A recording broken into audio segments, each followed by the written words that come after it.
Alright, this is a beginner's guide to starting an AI agency, full step-by-step course. Hang with me to the end of this video. There's going to be stuff throughout this that really only makes sense if you see it all. I hate fluff. I'm going to give as little of it as possible, and throughout this entire video I'm going to be giving you free tools and resources, and I want you to follow along and basically build this agency from scratch with me. Let's get into it. We're going to go over so much in this video, but quickly I want to explain to you just some of the stuff we're going to get into. What's your business name? We need to make your agency's website. I'm going to take care of that for you. Who do we serve? What's our clientele? Who's our niche? How will we find clients? How will we sell the services that we choose to sell to them? Because you may have a great service, but if you don't know how to sell that service properly, it's worth nothing. What will we sell them? How will we retain them, right? This is a recurring model. This is better than drop shipping, trading, any of those Amazon FBA crap, because yes, you might have a good month with drop shipping, but it's not consistent. It's not sustainable. I would rather have $1,000 a month in recurring than $50,000 one month, because the recurring is sustainable. I can't blow it. I get to wake up every morning knowing that X amount of dollars is going to hit my bank account, and that is so important to me, that consistency, that reliability, that sustainability. So how will we retain them so that no clients ever churn? What does churn mean? It means they leave you and stop paying you for your services every month. We're going to make sure that doesn't happen. And then once we have a system where we're getting some clients, how will we scale that to be able to grow exponentially so we don't get bottlenecked or stuck in the $5,000 to $10,000 a month range, but can actually blow past that? But then, starting out, we do have to have a goal in mind, and that's going to be how we'll generate over $10,000 per month in recurring revenue. Now, what's your business name? Don't stress it. I just, for this example, picked Astra AI, right? I'm going to make a new business with you guys. Astra AI. Whatever you want to do, maybe add AI, maybe don't. It doesn't really matter. Don't focus on it too much. A quick prompt into ChatGPT, and you can come up with a cool name. Now, we need to make your agency's website. Here is where I spent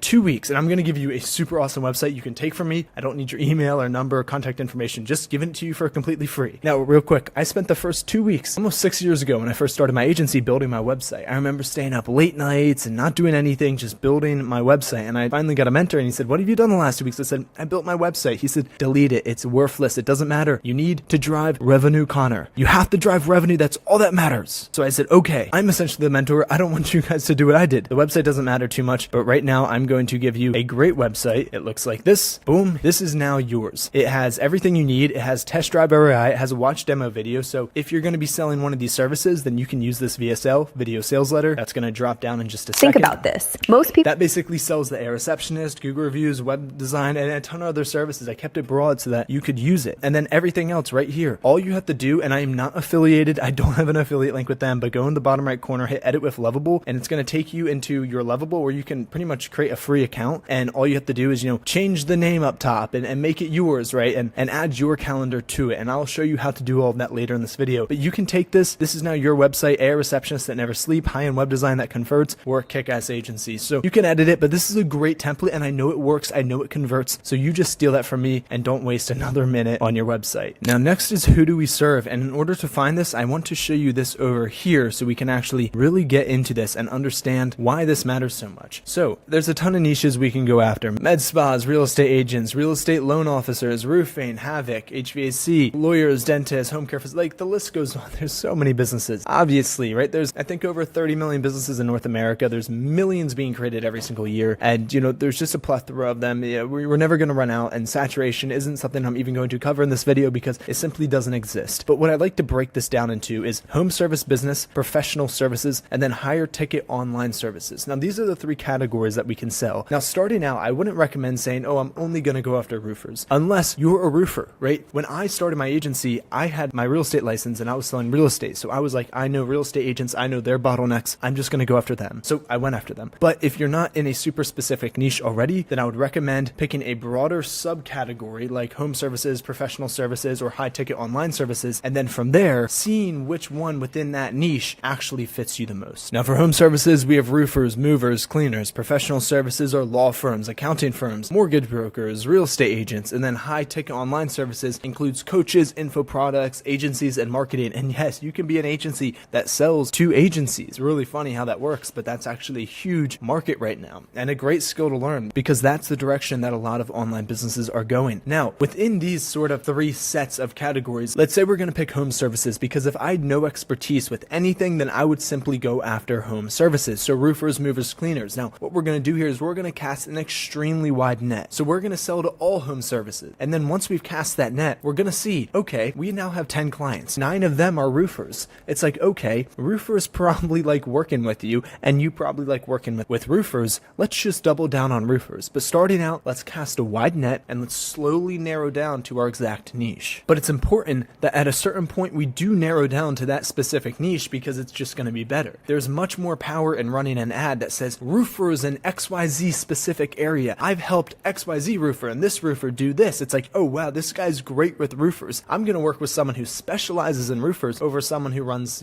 over someone who does marketing for any business, right? So it's important to get there because that will give you a lot of leverage moving forward. So for who do we serve? We're going to go in and just do home service businesses. And again, you can decide throughout this video what you actually want to do. Now again, you can decide throughout this video who you actually want to go after, and I'm even going to give you a template that allows you in the description of this video. You can grab it so that you can fill this out as you go or after the video when you understand the full context, because I don't want you to just watch another YouTube video. I actually want you to take action steps in building this out, because that's what's so important. If I'm being brutally honest with you, the most important thing is that you shut down the YouTube videos at some point and really take an action on the things that you have learned. Not that these videos are bad, they're really important, but they're only important if at a certain point you shut them down and focus on your business. Now we're coming down to how will we find clients? How are we actually going to find clients? And I have 3 little subcategories here because I don't think there's only one approach we should take. Lots of approaches work, and we should sort of leverage all of them because the more the merrier. Now here are some of my visuals to explain the few different ways we can go about this. And first, I want to show you the principle. The whole principle of this entire business is actually quite simple. We're trying to get booked calls. What does that mean? We're trying to get people interested in our service to book a call onto our calendar. Once they book onto our calendar, we're going to get on a face-to-face meeting with them, whether it be you or a sales rep that you hire. We're going to get on the call and we're going to sell them the service. And once we sell them the service, we're then going to fulfill and retain the service. Those are just the 3 things that you need to break this entire business model down to. Otherwise, it'll be too complicated, and it's really not. We need to get book calls. Sure, there's a lot that goes into that, but we need to get book calls, we need to sell the service, and then we need to give them the service. Now, for example, let's say the AI agency tool we're selling is an AI receptionist, which we're going to get into that very soon. How we would scale to an exponential number, whether that be 10,000 a month or 100,000 a month or millions of dollars a month, it doesn't matter. This is going to be the same equation, just swapping out different variables. Now, if we can get 7 book calls per day, 7 times 30 would equal 210 book calls per month. And that means we got the book calls. I'm going to show you how to do that. Now, if we can close 40% of the calls that book onto our calendar, then we know how to sell the service. And if we can get the book calls and sell the service, then we will generate revenue. If we in fact did exactly this, 7 book calls per day for 30 days and closed 40% of them, we'd get 87 clients in that month. And if we sold for $497 a month, that would equal out to $40,000 a month in revenue. Now,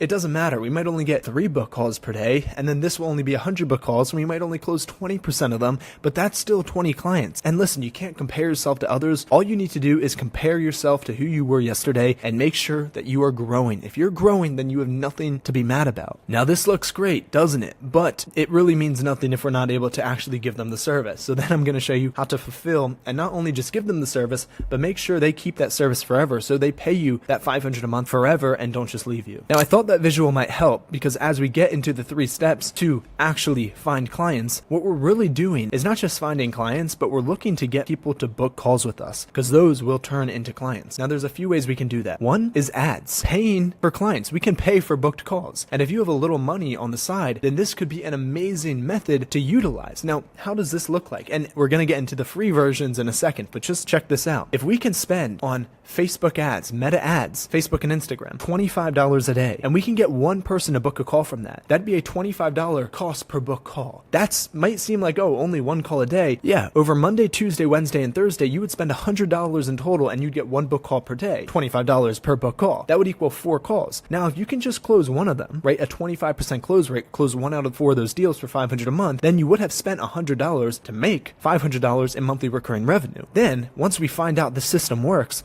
then we can spend $100 a day, and if we spend $100 a day at a $25 cost per book call, 100 divided by $25 a call would be 4 booked calls. And if we get 4 book calls in a day and we can close one of those, then that day, now we're in a perpetual system every day of spending $100, but making back $500. We spend $100, get 4 book calls, close 1 for $500 a month. Now we're spending $100 a day and making $500 a day. And that's amazing, because if we make $500 a day for the course of 30 days, that's serious revenue. So again, if we convert at 25%, right, that'd result in 1 new client a day. Revenue generated, 1 client equals $500 a month in MRR, monthly recurring revenue, basically subscription revenue. That means the cost to acquire a client is $100. And if we're making $500, then that gives us a 5x ROAS. ROAS stands for return on ad spend. And we don't need to think about this because this is a little bit beyond where we are now, but at a certain point, we want to be spending $1,000 a day and making back a few $1,000s a day in revenue, because that would obviously be awesome. Now that's method 1, and there are many other ways to do this,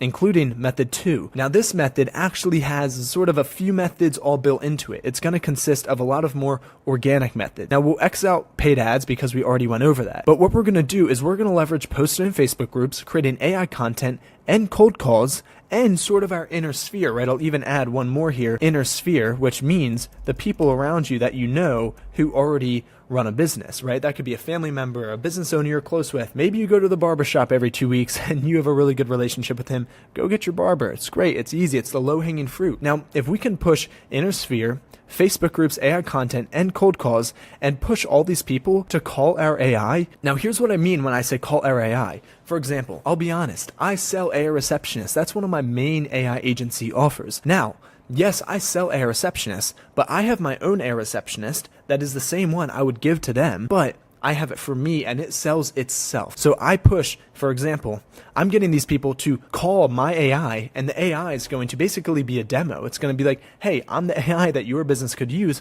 Talk to me, see if we jive, see if we vibe, and maybe I could be your AI receptionist. And its main goal is to actually get the lead, to push, agent pushes lead to book a call with you. So they're calling the AI, and the AI is pushing them to book a call onto your calendar. All these calls right here came from my AI receptionist. Now we can go into any Facebook group in the entire world. We're looking at business owner Facebook groups, business owners in Tampa, business owners in California, Nevada, Houston, Canada, Toronto, Australia, Sydney, anywhere in the world. There's a business owner Facebook group with thousands of members, tens of thousands, hundreds of thousands in some cases. And I'll come in and say a simple script like, hey business owners, do you want to be the only business in your area who can take calls after 5 p.m. so that when all your competition is closed, you're getting 100% of the market demand? I have an AI receptionist who can take calls 24/7, never misses a call, sounds like a human, and can book people onto your calendar. If you don't believe me, call it here. You don't need to call this number. This isn't my actual AI receptionist number. I don't want you guys draining all my credits, but I will put my actual AI receptionist number here. You would put your actual AI receptionist number here, and then you'd say throw it a curveball. You'll be blown away. And then all these business owners are going to call your AI, and they're going to call the AI, and then the AI is going to push them to book onto your calendar. And then once they do, then we have to sell them for $500 or $1,000 a month. We'll get into that. It doesn't really matter what you decide to do. I'll give you my recommendations, but this is your business at the end of the day. Now that's a really good method. We can post in the Facebook groups. We can create AI content with ARC ads or HeyGen and actually be able to create viral content that pushes people to your bio to book a call. And we'll post that on all different social media platforms. And then there's simply cold calling, right? Cold calling, hey, like blah, blah, blah. I do this, this, and that, and then you can be like, hey, can I just send you my AI receptionist number? Like, I think it'll blow you away. I'm going to text it to you. Maybe call it later this evening when you have some time. It's a very low friction call. You're not selling them anything on the call. You're just saying call the AI. Then they're going to be blown away when they talk to the AI, and the AI is going to sell them. And it's funny, a lot of time I'll listen back to the calls and the business owners will be like, you're AI, why are you trying to sell me? Like, what's this? And the AI will be like, XYZ business owner, the same way I'm trying to sell you is the same way I'm going to be selling for you. Would you not want me to be good at sales if I was selling for you? And the business owners are always like, damn, that's pretty true actually. And then they don't mind that they're getting sold because they're like, wait, this thing could be selling for me. I actually wanted to be good at sales. So that is the second system that I like to use to get clients. And then the third system is a personal brand, learning about AI and posting videos on YouTube all about AI. For example, I just looked up how to build an AI receptionist, and look at this person, Charlie Barber. I built an AI receptionist in 7 minutes from scratch. 44,000 people viewed this video right here. Now, there are so many business owners who watched this video and thought, damn, this is a little bit too complicated for me. So they probably reached out to Charlie and said, hey, is there any way you can just implement this into my business? And that's a beautiful thing. Right down here, I built an AI receptionist for an HVAC business. HVAC owners see this because they look up how to build an AI receptionist for their business. They think, wow, this is a little bit more complicated than I thought. And then they simply reach out to Brendan Jowett, or whatever his name is, and they say, hey man, I saw your video, love your content. I just want this implemented into my business and I don't really want to do it myself. And that's an amazing way to get clients. So you can simply just post online about your expertise in AI. It's going to force you to learn about AI, and it's going to drive you so many clients for completely free. And real quick, before I get into what we're actually going to be selling them, or what you decide you want to sell them, that website that I just talked about that I said is yours, it's in the description of this video, so you can go take it now, do whatever you want with it, or wait till the end of the video, and then you can go snag that. And also, if you want all these systems built out for you, we'll help you build your personal brand, we'll help you implement systems like this to get clients, we'll run your ads for you, we'll do everything, we'll help you scale your agency in general, get you off the floor, or we even just help you scale your agency if you're already doing $5,000, $10,000 a month, or even more. Just go down below, book a call with either myself or my team. We take pride in getting people real results. And a big part of this video is like, if you think that I provided you a ton of value and you want to work with me and leverage all the other systems and tools that I have, then go down below and book a call with me. But with all that said, I don't want to spend too much time on that. I just want to keep providing you as much value as possible. But I just want you to know that option is there if you want to scale super fast and get all these systems just completely done for you. Now, if we move down to what will we sell them? You can sell them a lot, right? We can sell consulting on how to implement AI. We can sell N automations. We can sell simple services. And right here is the one that I actually like to go with. I would put it at the top of this little pyramid because I think it's the winner. Now, out of these simple services, what we're selling them, because the thing is with N8N, it's a big learning curve. Consulting means extreme expertise, but the simple services, it doesn't take much. All you need to know is how to implement an AI receptionist into their business, set up a simple Google review or SEO optimization automation into their business, or simply build them a website. These are all parts of an AI agency, and we're leveraging AI to do all of them. These you can learn within a few hours and be a master at them, and that's why it's a simple service. It's a simple service, but businesses pay real money for it. Now, starting with the one in the middle, the Google review SEO. Now, because things in the middle typically don't get that much love, we're going to start with the one in the middle, Google reviews and SEO. What this does is we help business owners generate more 5-star Google reviews, and we can guarantee 5-star Google reviews because we tap into their past, present, and future customer base and send out incentives to leave a review. If you leave a review, we'll put you in a raffle to learn a free teeth whitening for a dental, or a free this or a free that. Then people will leave reviews, and if they leave anything under a 4-star review, it actually won't put the review on Google, and if they leave anything above a 4-star review, it'll automatically put that review onto their Google page. So this way we can guarantee the business owner 5-star Google reviews. That's an amazing system because it gets them higher SEO, search engine optimization, it gets them placed higher on Google, makes them presented way better on Google, and just overall it's huge for the business because we all look at reviews, like obviously. Next we have the website. Every business needs a website, and what you'll see is on Google, most businesses have a website. For example, I'll look up businesses near me and look, website. But the trick is, if you come down to the bottom of Google and you go over to like the 10th page of Google, they just had this update where you can't just skip to the 10th page. You have to actually click over manually. But already, no website, right? Just on the 2nd page of Google, no website. So if we go over to the 10th page of Google, which there are sometimes hundreds of pages, you'll start finding all the businesses that don't have websites. And that's why they're on the 10th page of Google, because they don't have a website. We'll cold call those businesses and we'll attack them. But we'll go after those businesses and be like, hey, want me to send you over a free website? And if you like it, then we can hop on a call and, maybe I can give it to you, right? So that's a really good way to sell websites. There's a huge market for that, and there will always be. And then we have the AI receptionist, which is just my personal favorite because it's just so easy to sell. And now that we sort of maybe have an idea what we're going to be selling these businesses, I'm going to tell you how we sell it to them, which is so important. And the most important thing is to not actually be selling the website themselves. I don't want you to sell the AI receptionist. I don't want you to sell the Google reviews. I don't want you to sell websites. Instead, what I want you to do is sell the outcome that these things are going to produce for the businesses. For example, for the AI receptionist, this is how I'm going to sell it. I would say to a business owner, hey, XYZ business owner, and for this example, we're going to pretend we're selling to a dentist. You can use the same frame to any business owner, whether that be a plumber, a real estate agent, or a dentist. My girlfriend's a dentist, so I'm just going to choose that for now. But what we'll do is a very simple trick to not sell the AI receptionist, but sell the outcome of what it's going to do for the businesses. So I'll say to the business owner, hey, XYZ dentist, you close at 5 p.m., right? Gotcha. Okay, you close at 5 p.m. Now, all the people who call your business, like, when do you think they actually have time to call you? And a lot of times they'll be like, well, typically at lunch. And I'm like, well, okay, at lunch. Why at lunch? It's like, well, because if you're calling a dentist, you either have money or you have insurance. And if you have money or insurance, then you have a job. And if you have a job, you can't call during your job hours. And that makes a ton of sense. But what about after 5 p.m., right? When they're actually off of their job and they actually have time to call you. Don't you think you'd probably get a lot of calls then? Yeah, but we're closed after 5 p.m. Then I say, yeah, but let me just theoretically, hypothetically, tease me with this, tease my curiosity. If you could keep your call hours open 24/7, so after 5 p.m., any person could call your dentist, all the people that have jobs and are now off of their jobs and have time to call you, how many extra calls do you think you'd get a day? And a lot of times they'll say at least 30 calls a day. And then I'll say, gotcha. So if you could get an extra 30 calls per day by implementing an AI receptionist that can take calls after hours, and you get an extra 900 calls a month, right? 30 calls times 30 days is 900 extra calls. And then I'll say,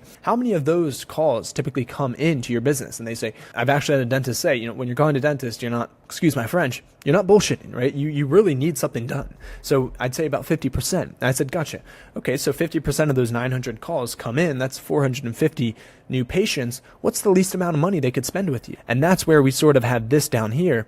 It's like we have this right here, extra calls captured 30 per day, that equals 900 calls per month. If 50% come in, that's an extra 450 new patients per month. And then it's like, well, what's the least amount of money those 450 patients could spend? Oh, least amount is $100 for a teeth cleaning, not including x-rays or root canals or any of that crazy stuff that dentists charge for. Then you could be like, okay, so that $100, then if you got 450 new patients at $100, that's an extra $45,000 a month in added revenue, right? And then you simply say, would you pay $1,000 to make an extra $45,000 every month, right? That's crazy. Or $500. Would you pay $500 to make an extra $45,000 every single month?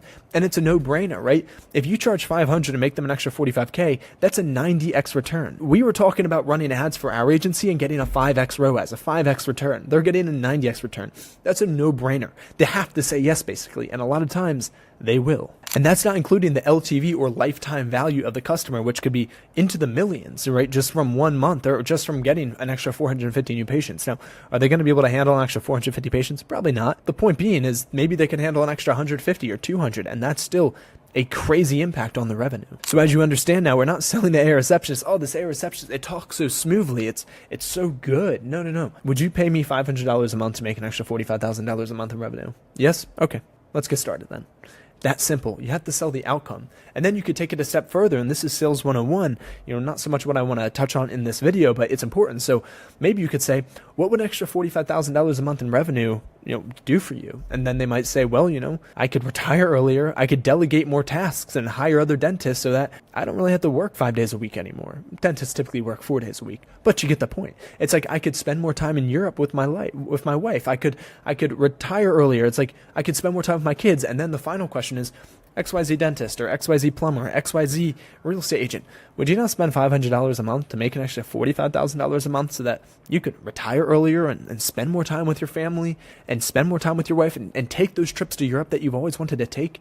And now you're tying the emotional factor into it, and it's really hard for them to say no. That's how we're going to close at a 45% rate. And the same thing here and the same thing here. Don't sell the website. Don't sell the Google reviews. Sell the outcome that these tools are going to produce for the business owner. Now we're coming full circle. And in this case, I'm going to actually just do what I already do, which is ads. I do run ads. I do run Facebook groups here. And I do have a YouTube. And you might think, well, Connor, you're teaching people how to start an agency on this YouTube. And the fact is, yeah, I am.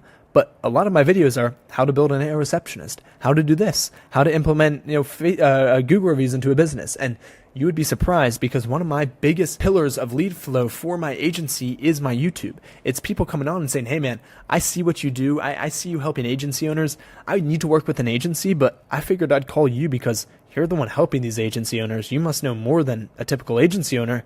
Any chance I can just work with you? And that's when I refer them to my back-end agency from my YouTube, where we actually are capturing these business owners and obviously, selling them these services. So it's a huge win-win. And there's no negative in building your personal brand in this day and age, right? Attention is everything. We're in an attention economy. So it's just a win-win-win, and it synergizes so perfectly with this entire business model. Now I get it. You might be starting out and not have that much money. So we're going to start with maybe Facebook groups, YouTube, and cold calling and AI content. And then once we have some revenue, maybe we're at $3 to $5K per month, then we can start sprinkling $25 a day on ads. So that's how we're going to find clients. Now, what will we sell them? I already talked to you about it. I'm going to sell the AI voice agent, right? The AI receptionist, the same thing. And then I'm also going to give them websites and Google reviews. Now I use the voice agent as the lead magnet because it's the sexy product, right? It's the one everyone is looking at, right? Oh, the AI receptionist, super cool and flashy, right? It's like the sports car, gets their attention. And then I also sell them the websites and the Google reviews once I get them on a call. And now we're going to move down to how will we retain them. And this is where we actually take these two and bring them down here. And I'm even going to grab this guy over here and push it over here as well. So how will we retain them? First of all, we're going to sell them the AI receptionist, right? But why we're actually selling them the Google reviews and website is actually a dual purpose. Sure, we can maybe capture an extra $200-300 a month for adding these services on. We call those bolt-ons. A bolt-on is something like an add-on service, right? You might buy a hoagie from your hoagie shop, and then you might buy a bag of chips. The bag of chips at the the checkout table or at the cashier, that would technically be in business called a bolt-on, right? An add-on product. These are our bolt-ons. These are what we're adding on. We're not adding them on for just the money. We're adding them on to prevent churn and to retain the clients for a longer period of time. So I'll always sell the AI receptionist, and then after I sell the AI receptionist, I'll say, I think these Google reviews and SEO systems paired with a 5-star website that I customly build out for you would be so beneficial to your business, and I'll even just charge you $97 a month if we can add those on. And then they'll either say great, or they'll say, no, I really don't have that much money to spend right now. We'll just stick to the AI receptionist. And then I'll sit there and I'll say, you know what? I don't typically do this, but I know they're going to be so beneficial for you, and I truly want to see your business grow. I'm just going to throw them in for free. Now, this makes them think like, oh, wow, I'm actually winning. I'm getting more out of the $500 a month than he's getting from the $500 that I'm paying him. People like winning so much that they're going to keep paying $500 a month because every time they pay, they think they're the one winning. And it builds a lot of trust and rapport with them. They're like, oh, he actually cares about me and what it does for you. And these services are great for them. Like, don't get me wrong, but for you, what it does is once you become the business's AI receptionist or just receptionist in general, and you're controlling their Google reviews and their SEO, their search engine optimization, their entire online Google presence, and their website is your website, they sort of kind of rely on you. That's why I had the business owner up here and then down here. If you hear all that loud screaming, there's a big baseball game going on out there, so I'm just sorry about that. Ignore it. Anyways, I digress. The reason I have the business up here is because this could be the dentist or the plumber or the med spa or the chiropractor or the real estate agent or the loan officer. But down here is the foundation of their business. You are now the foundation of their business. We are now the foundation of their business. They can't leave us, right? They don't pay us $500 a month because they want to anymore. Maybe they do. But they pay us $500 a month every month because if they didn't, their entire business would collapse. If they stopped paying us, we could pull out the rug from under their business and their business would fall like a house of cards. It literally is you supporting their business. So they pay you $500 a month, not because they want to, but because they have to. Their business relies on your services. And, it might seem a little deceitful, but it's good. These services are doing really good for the business. It's a win-win. And your business, too, are going to be a business, and it's important that you don't have clients that churn, because if they churn and leave you, it means you don't actually provide a good product, and you don't actually really have a business. So that is how we retain the clients. Now, coming back up so we can just sort of touch on all this again, what's our business name? Astra AI. Pick whatever thing you want. It doesn't really matter. We need to make your agency website. It's right here in the description. Go use it. Also, if you want to book a call with my team or I, help you do all this, go down below and book a call. Who do we serve? Home service businesses. Again, you can pick from any one of these right here. I recommend going after a single category like home services or professional services. And by the way, professional services is really good. Law firms, accounting, mortgage brokers, all really good still. But in this case, we're going to service home service business. Plumbers, electricians, people like that. A lot of blue collar tradesmen. How we find clients? We're going to do ads, post in Facebook groups and YouTube, and we're going to funnel everyone to call our AI. We're going to call our AI. And also, again, if you want the script that I talked about, like all those businesses are going to call our AI receptionist, and then the AI receptionist is going to sell them and get them to book. Down below, you can do two things. You can book a call with my team, and we will work with you, and we'll give you all those prompts and everything. I also have a 30-day GoHighLevel free trial, and you can go use it, and you'll get $12,000 in free gifts, and you'll also get the sales prompt that we used for our AI receptionist. So you can sort of prompt the knowledge base for your AI receptionist. We'll give you the script for it. All you have to do is change out your put your business name into the prompt, and then it'll do that. So I just wanted you to know those resources are there. And then we know what we're going to sell them. We're going to start with the AI voice agent, and then we're going to sort of upsell, or maybe even in a sense downsell, the Google reviews, SEO, and the website. How will we retain them? Through this system right here. Not just giving them one service, but even giving them a few extra services for free so that we retain them. Now we have how will we scale? And this is one of the most important parts, because if anyone can generate 5, 10K a month, but if you can't scale past that, it's not a business. It's a business, but it's not one that you really want to do. You want to be able to have exponential growth. Now, here's how we're going to scale this entire thing, and we're going to do it in a very cost-effective way. Now, first, again, we have 3 parts of this business, right? Get book calls, sell the service, fulfill, and retain. We need to automate all these things in order to scale. We can't do all of them forever. Starting out, sure, but not forever. So what we're going to do to automate getting the book calls, we're going to hire one VA for $300 per month, right? You can spend anywhere between $300 and $400. We'll call it $400 to be conservative now. You'll spend and this is after you get a few clients and you're making $3,000 a month, right? You can spend $400 a month. You'll hire one VA, they'll work full time, and what they'll do is they'll post in 20 Facebook groups a day, they'll make AI content, they'll even do cold calls as well, and they'll do that for the first 4 hours of the day. So from 9 to 1 p.m., 9 a.m. to 1 p.m., they're going to focus on these 3 things: Facebook groups, AI content, and again, even cold calls down here. And then that's going to fuel the system to getting all those leads to call your AI. And then from one VA working a half day, you're going to get maybe 50 people to call your AI a day. And then from that, you might get 10 people or maybe even 5 people a day to book onto your calendar, right? That's from a VA that you're paying $400 a month to.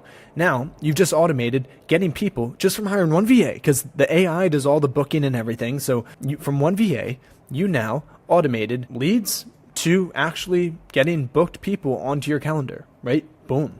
Now, what you're going to do is you're going to hire one closer, a commission-based closer, who basically sits here and takes all these calls for you. So maybe you give them, what I do, I give them 50% of whatever they sell the product for month 1. So if they sell one of these people on the calendar for $500 a month, $500 a month, call it, or maybe they sell 2 people in one day for $500 a month, then they would cash collect $1,000 that day. They would get 50% of that. So they'd make $500 that day. If they did that every day, they could make $15,000 a month. They're happy. Now, once those customers pay next month, the $500 subscription that they're on, that's what you'll get 100% of, right? So you lose a little bit up front, but you're building your recurring revenue, which is, more important above anything else. So now you have one VA who's getting people to book onto your calendar. Then you have a closer who's closing them and bringing you in money. And then we remember up here, the VA is only spending half of her day, 9 a.m. to 1 p.m., doing the outreach. The second half of the day, he or she will take these leads that we just sold for $500, $1,000, whatever, maybe even $297 per month or $2,000 per month,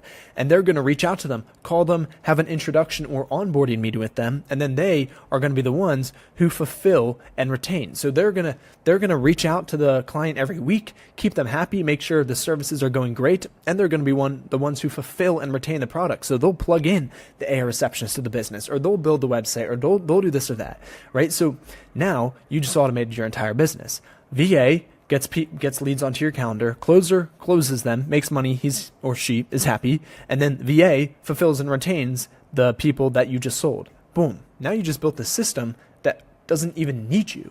And now you can sort of sit up here, right? Get a visual of you way up here. That's you. Make this bigger, because you're now building this pyramid that you're at the top of. And then we'll even get rid of all these things right here, get them out of the way, get you out of the way, and then we'll make these guys bigger. And now we have VA. Now we have closer, right? And now you're actually building the pyramid, and every business is a pyramid. I mean, Jeff Bezos was this guy at one point, and now he's at the top of the pyramid, right? Like, this is how it works. It's not a pyramid scheme. It's just a business, obviously. And then at a certain point, you'll have 3 VAs right here, and it'll look like this. And you might have 3 closers, and it'll look like this. And then what will happen is you'll get even high, because you're going to be being like, oh, these VAs, it's a lot to manage. These closers, it's a lot to manage. So then you'll get even higher up here, and you'll make one of these people the VA manager, and you'll make one of these people's the sales manager. And now you have it like this. So now you have managers who are managing the employees, and you just manage the 2 managers instead of managing 6 employees. This is how you scale the business. And then on top of this, don't forget the ad spend that we're running. We start scale. The easiest and most consistent way to scale is, scale leads is by scaling the ad spend. We were spending $25 a day. We could start spending $300 or $400. We could start spending $1,000 a day, and instead of making, instead of spending $25 to make $100, we could spend $1,000 to make $4,000 a day. Now it's like $4,000 a day in recurring revenue times 30, right? It's 120 grand a month stacking. That's how we actually build a crazy business. So in simple terms, that is how you scale a business. And again, If you want help doing all this, we'll hire your first VA, we'll hire your closer, we'll do everything. Again, go down below, book a call with my team or I. We want to help you scale your agency. Now, another recap. What have we learned so far? What's your business name? We went over it. It's super easy. ChatGPT, pick it. We need to make your agency's website. Done. Don't spend 2 weeks. Done. Done. Description. Take it. Edit it. Who do we serve? We know who we're going to serve. I have one more thing I need to go over here that's going to be a huge nugget for you. How will we find clients? We know how we can find clients. We know what we're going to sell them or what we could sell them. We know how we're going to sell it to them. We know how we're going to retain them, and we know how we're going to scale. With all this knowledge, do you not think you can generate, tens of thousands of dollars a month in revenue? All right, now I'm going to show you the system here, everything that you need to know. And real quick, I did this at scale. So I don't have 3 employees. I have far more than that, but I'm basically going to break this down in the most simplified way possible. You essentially only need 4 teams to be able to do this. And the first team is going to be a marketing team, and that could be 1 person. Starting out, that should be 1 person. A fulfillment team, that's 1 person as well. A sales rep, and then 1 CSM, which I'll tell you what that means in a second. Now, so you can understand, there's not so much going on with my agency or any AI agency or any agency for that matter at all. You need to get booked calls onto your calendar. 1, that's marketing. You need to sell the service, so you need to have a sales rep who's actually going to sell that service or take those book calls and turn it into revenue for your agency. And then once it becomes revenue, that's a client that you now have, and you have to fulfill the service to that client and then retain that client. Now, at a high level view real quick, what we're going to show you is getting the book calls. That's marketing. You need 1 person to be marketing. That could be a VA who's cold calling all day. That could be someone in the States or someone in Albania or someone in Europe who's cold calling all day or doing outreach, or it could be someone who's just running your ads manager if you're spending money on ads. It's basically going to be someone who their job is to get book calls onto your calendar. And you can hire someone and be like, hey, your job is to make 300 cold calls a day, and you will get 5 to 7 booked appointments a day, which is great. And you're going to see why in a second. Next, you need 1 fulfillment person. That could be a VA or not a VA. Starting out, it probably should be a VA, a virtual assistant, someone who works in the Philippines for $400 or $500 a month. And what you're going to do with them is they're going to be fulfilling for the clients that the sales reps are closing. So you need someone who's going to fulfill the product. If you sell an AI receptionist, you need someone who's going to plug the AI receptionist into the business. Next, you need 1 sales rep, right? The marketing VA is going to get the book calls. The sales rep is going to sell that service and close the person, basically, get the revenue for the business. And then once the sales rep closes the person, sells the service, sells the person who booked a call, that fulfillment VA will come in, and that fulfillment VA will actually implement that service into that business. And then once you do that, you're going to give the client who's now been a fulfilled client to your CSM, which is a client success manager, who's actually going to just retain the client, essentially build a relationship with the client. I tell all of my CSMs, which we have multiple now, we tell them the same thing. We want you to build such a good relationship with our client. If you guys were ever in the same city or town, you would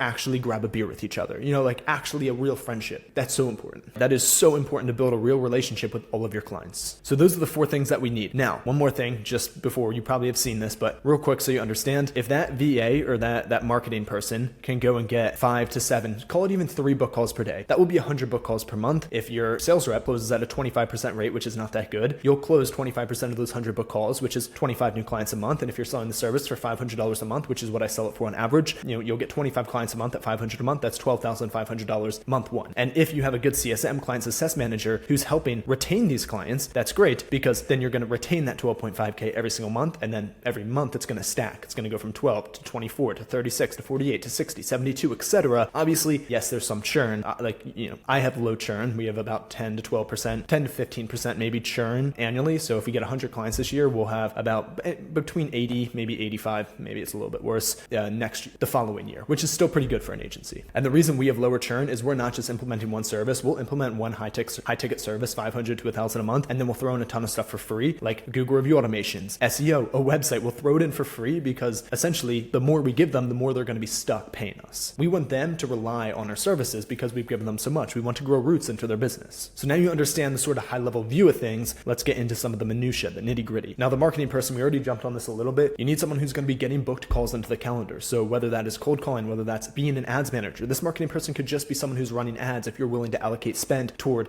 ads for your agency, which is a very consistent way to do things. Once you have the marketing person, which again, for me, it's not 1 person, it's multiple people, but starting out, it just needs to be 1 person. Then you have a sales rep. That marketing person is going to go and get you booked calls, and then you need to sell the service, obviously. You're going to have a sales rep. Get on the book calls and close 1 out of 4 businesses. So we're even 1 out of 3, which would be a 33% close rate, which is more, average. It's actually decent. And that sales rep or closer is going to be taking, those 3 book calls per day that you're getting, right? 100 book calls a month is like 3 a day. And if it's closing, say, not 1 out of 4, let's say it's closing 1 out of 3 of those calls, that's good. That means you're getting essentially 1 client every single day, which would be 30 clients every month. And you're going to pay him 50% every upfront sale. So if he sells it for $1,000 a month, he'll make $500 that day. And then month 2, you'll actually, as the agency owner, get $1,000 per month from that client because you're only paying him the first month. And sometimes you could throw in like 10% recurring or residual, so he'll make $100 a month from that client moving forward. It just depends on what you want to do. Now, what you need to do to make sure the closer sticks is you need to get like 4 people to actually show up on the call every day, 3-4 people to show up on the call every day and give him like 4 chances every day. Because if he closes 1 out of 4 businesses at even $500 per month, that could be $15,000 a month, and he's making 50% of that, so he'd make $7.5K every single month. And that's, you want to be paying your closer between $7.5 and upwards, $1,000 every month, so that he stays and is happy. Because if you're only giving him 1 book call a day, he's not going to be able to make enough money based on commission to stay with you. Now you have the marketing guy who's bringing the appointments onto the calendar. You have the sales rep who's closing those appointments, and then you have the fulfillment VA. So once the sales rep closes a client, the sales rep will fill out a form, basically everything that this client that he just closed needs. That form will go to the fulfillment VA. And again, we're not using a VA for this, but we started out using a VA.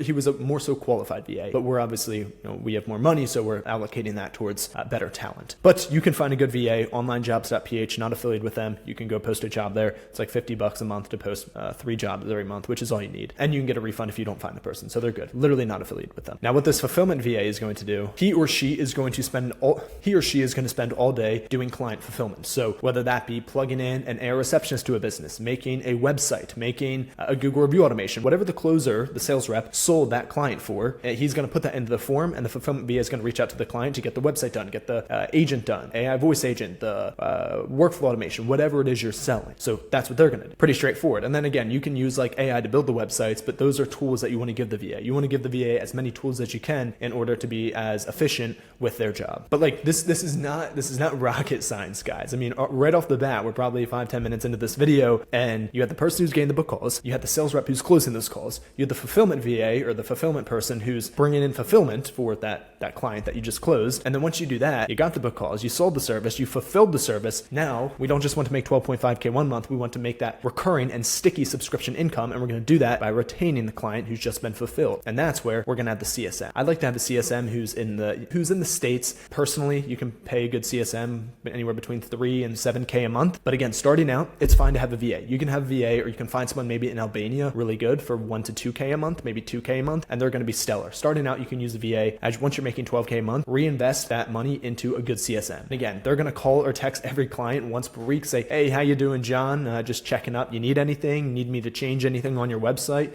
Here's a link below. Go book a call with me so we can see how everything's going. Just building rapport with the clients, and you have no clue how far this goes and how important this is. Now let's break down cost for all of this. Now, the one marketing person, how much does it cost to run this? And before I even do that, what I just showed you is a full business. You have 4 employees and it's running completely on itself, and you're just managing it at a higher level, which is where you should be as a business owner. You can't run a business if you're in the business. You got to get out of the business, but sometimes you got to be in the business to get the business going, and sometimes get the capital to be able to invest into a team like this. But what I just showed you is a fully functioning business that is going to run on autopilot. And again, all you need is 3 book calls per day with 20-30% close rate at selling a tool for $500 a month, and this is going to be a reality. Now, how much are you paying this marketing person? It could easily be $500 per month. It could be $500 a month, or it could be fully commissioned. You could give them 25, you could give them 50% of any closed deal, right? That way you give 50% to the person cold calling, and then you give 50% to the sales rep. And now, yes, if the sales rep closes someone for $1,000 today,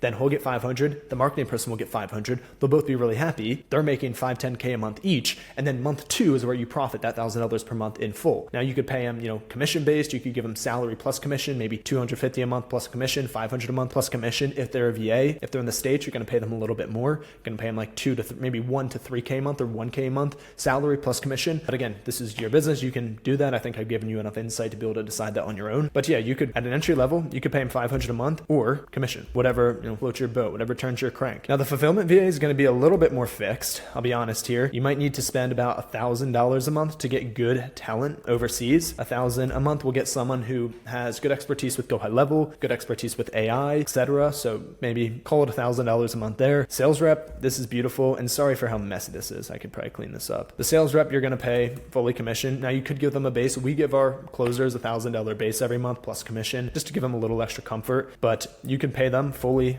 commission, which is dope because you're not paying anything out of pocket essentially. Now the CSM, for a good CSM, you're going to pay in the Philippines or overseas or in Albania, you'll pay 1 to 2K a month.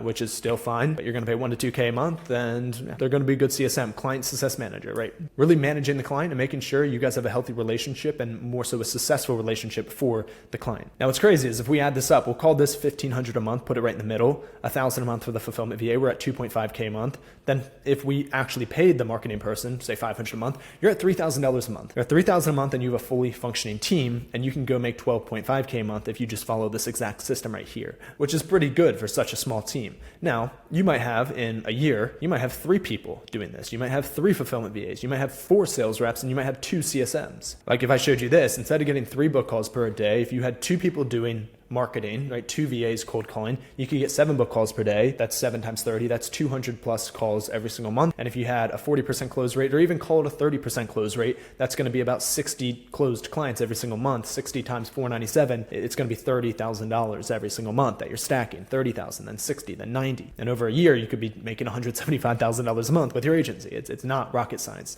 This is actually like, it's simple to understand, but obviously doing this is not easy. Like this is hard. It's not as easy as it seems. You're going to run into a bunch of shit, but obviously running a super successful business is going to reap a great reward, and anything that reaps a great reward is not going to be easy. Now, if you go to onlinejobs.ph, you could just throw in a simple job description like I need someone who has lots of experience cold calling, no accent, fluent in English, knowledgeable with AI, past experience doing outbound calls, or it could be very expertise in ads manager, running ads, etc. Whatever your method is that you're using to do outreach, you'll just put that in there. For the sales rep, you're just going to be like someone who's done. You want to ask what their cash collected is, like how much they've made every month total for a business prior. You want someone with experience, and then obviously you want them to have experience selling AI. So hey, like I'm looking for someone who's cash collected over $50,000 or $30,000 a month, something like that, or $10,000 a month. It's going to be whatever the OT is, like on track earnings. So if you know you can get 3 book calls per day, you can bring in over $10,000 a month. So you might tell them like, hey, I need someone who's at least cash collected $10,000 a month in revenue. This is the onlinejobs.ph platform right here. So you'll just post a job, make an account, and then boom, do your thing. Now for the CSM, you need something like, I need a client success manager who understands GoHighLevel and AI at a high level. I have an agency where I sell AI receptionists to businesses. I need you to be fluent in English and good on camera, as you will be providing my clients with an A+ experience. And then just what they need to know: must know GoHighLevel, fluent in English, prior experience being a CSM. And then if it's a VA, you could charge anywhere between $500 to $2,000 a month. If you're finding them in Europe or in the States, then you're going to be spending more like $2,000 to $5,000 a month. And then for the fulfillment VA, you just need someone who's really good with tech, someone who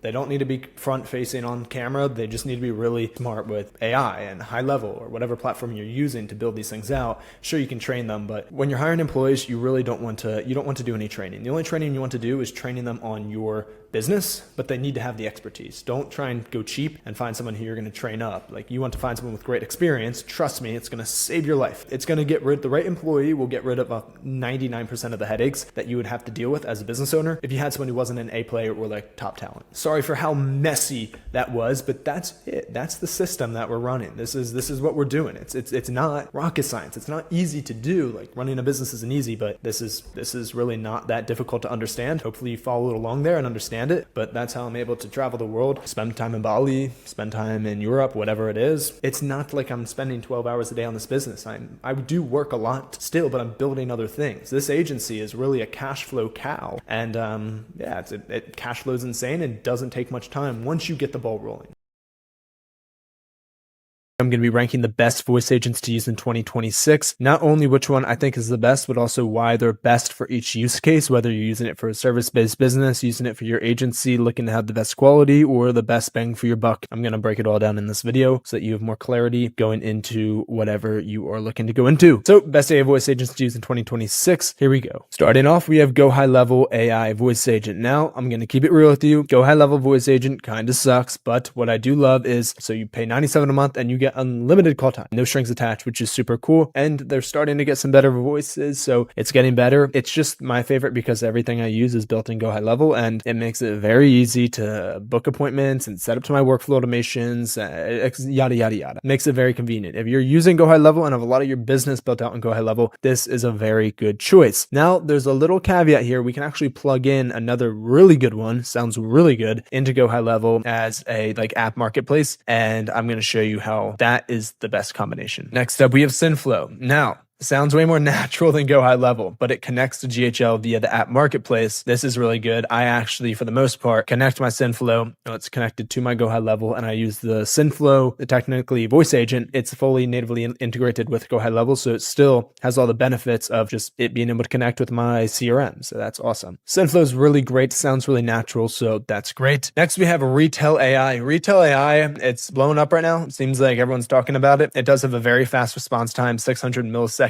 latency, which again is like 0.6 seconds, half a second. Right off the bat, it's HIPAA certified, which is good for, depending on the business you're in, can be very good, especially with doctors and whatnot. So super fast, pay-as-you-go pricing starting at 0.7 cents per minute. Built-in compliance for healthcare and enterprise companies. So if you're looking for something really compliant, you're going to be working with bigger companies, not just SMBs or service-based businesses, then you might want to go here. Next, we have Vapey. And real quick, let me just say, I am an agency owner. I help businesses set up a receptionist. I actually set them up for them and plug them in. So I'm an agency that sells a receptionist to businesses. So I think that's a really important context for you to understand. So you know my perspective. If I was a service-based business owner, had a big, therapeutic company, or if I was a chiropractor and had 30 offices, my perspective might be a little different. So it's important for you to understand that. Now, Vapey is good for developers, right? Built for developers who want full control. If you're a developer and looking to be a little more advanced with it, what you're doing, Vapey is a really good option. But anytime someone's like, oh, I use Vapey, then I'm like, okay, they're pretty high level. They know what they're talking. Again, highly customizable via API and webhooks, connects to any tool in CRM very easily. The build is more complex though. So if you are very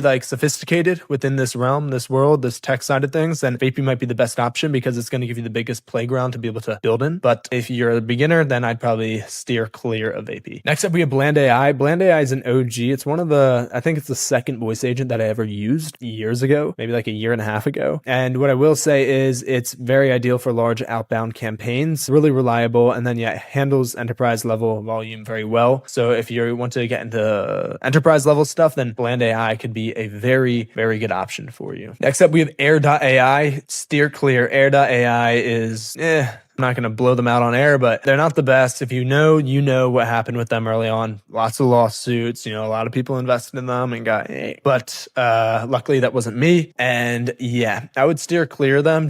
I don't think they're the best. And they just, no, we don't even need to talk about them. Just don't use Air.ai. Now, Dialora is very interesting. You need to hear this. And then again, real quick, before I get into this, again, if you're here because you want to learn which AI receptionist is best for your business, great. But if you're here because you're an agency owner, I help agency owners as well set this all up for businesses. I help you scale your agency and plug in a receptionist to businesses among, all the plethora, the preponderance of other tools that are out there. So you can go down below, book a call with my team, and also grab a 30-day free trial if you want. But with that said, I'll keep going because Dialora AI is very interesting. If you're working with a specific niche or you are a very specific niche, then Dialora is interesting because you can basically, without having to prompt it differently, you could pick an AI receptionist for a dentist or a chiropractor or a doctor, and it's going to already have a built out AI for that. So that's super cool. That's the biggest thing with Dialora. Very good latency time, very good overall voice. So it's a great AI, but if I only worked with chiropractors, then I would use Dialora and I would use their chiropractor voice AI because it's built out for chiropractors. I just jumped over to their site real quick so you can see it. So for example, credit card sales, dental booking assistant, physiotherapy booking. I don't know if you can hear this, but I'll play it real quick. Here to help you schedule your. So that's a cool thing about them. They have very good support and very enterprise level as well. So they have all this compliance here, which is super important. HIPAA compliance, SEMA implementation. So it's really good. And then you can see the pricing here. Definitely a little bit more on the expensive side, but if you're looking for something very professional, very tailored to your niche, then this could be a great option for you. And then I know this is a little bit messy, but just to sum it up for you, you can screenshot this, take a look. Dialora is for complex sales, so more of a sales agent, more of an appointment setter role. And then Synflow, best voice quality. I would agree with that. Unlimited with GoHighLevel. If you're looking to use it at mass and save money, GoHighLevel's $97 per month plan is really good.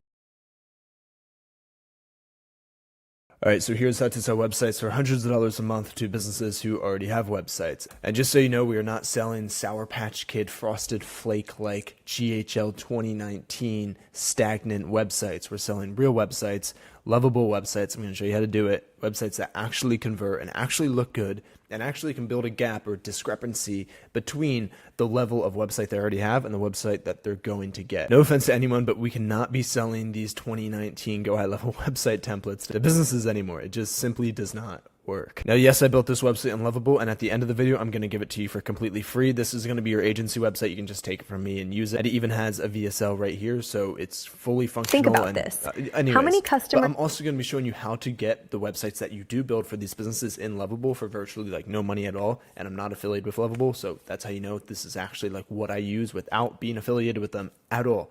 And I'm going to show you how to plug them into GHL so that we can use the CRM, GoHighLevel forms, GoHighLevel surveys, and really collect all the data and put it back into their sub account in the CRM, GoHighLevel CRM, but using a website that actually looks good. Now, what's really cool is you can have the website on Lovable, but yes, we like to collect that data on GHL. So what we'll do is up here we have book demo. I might be blocking it a little bit, but it's down here again. Book a free demo call or schedule a call. What that's going to do is it's actually going to take you to a GoHighLevel form, so a GoHighLevel calendar page right here. And from that calendar page, we're going to be able to collect all the data. We're going to be able to do split tests. We're going to have them in our CRM.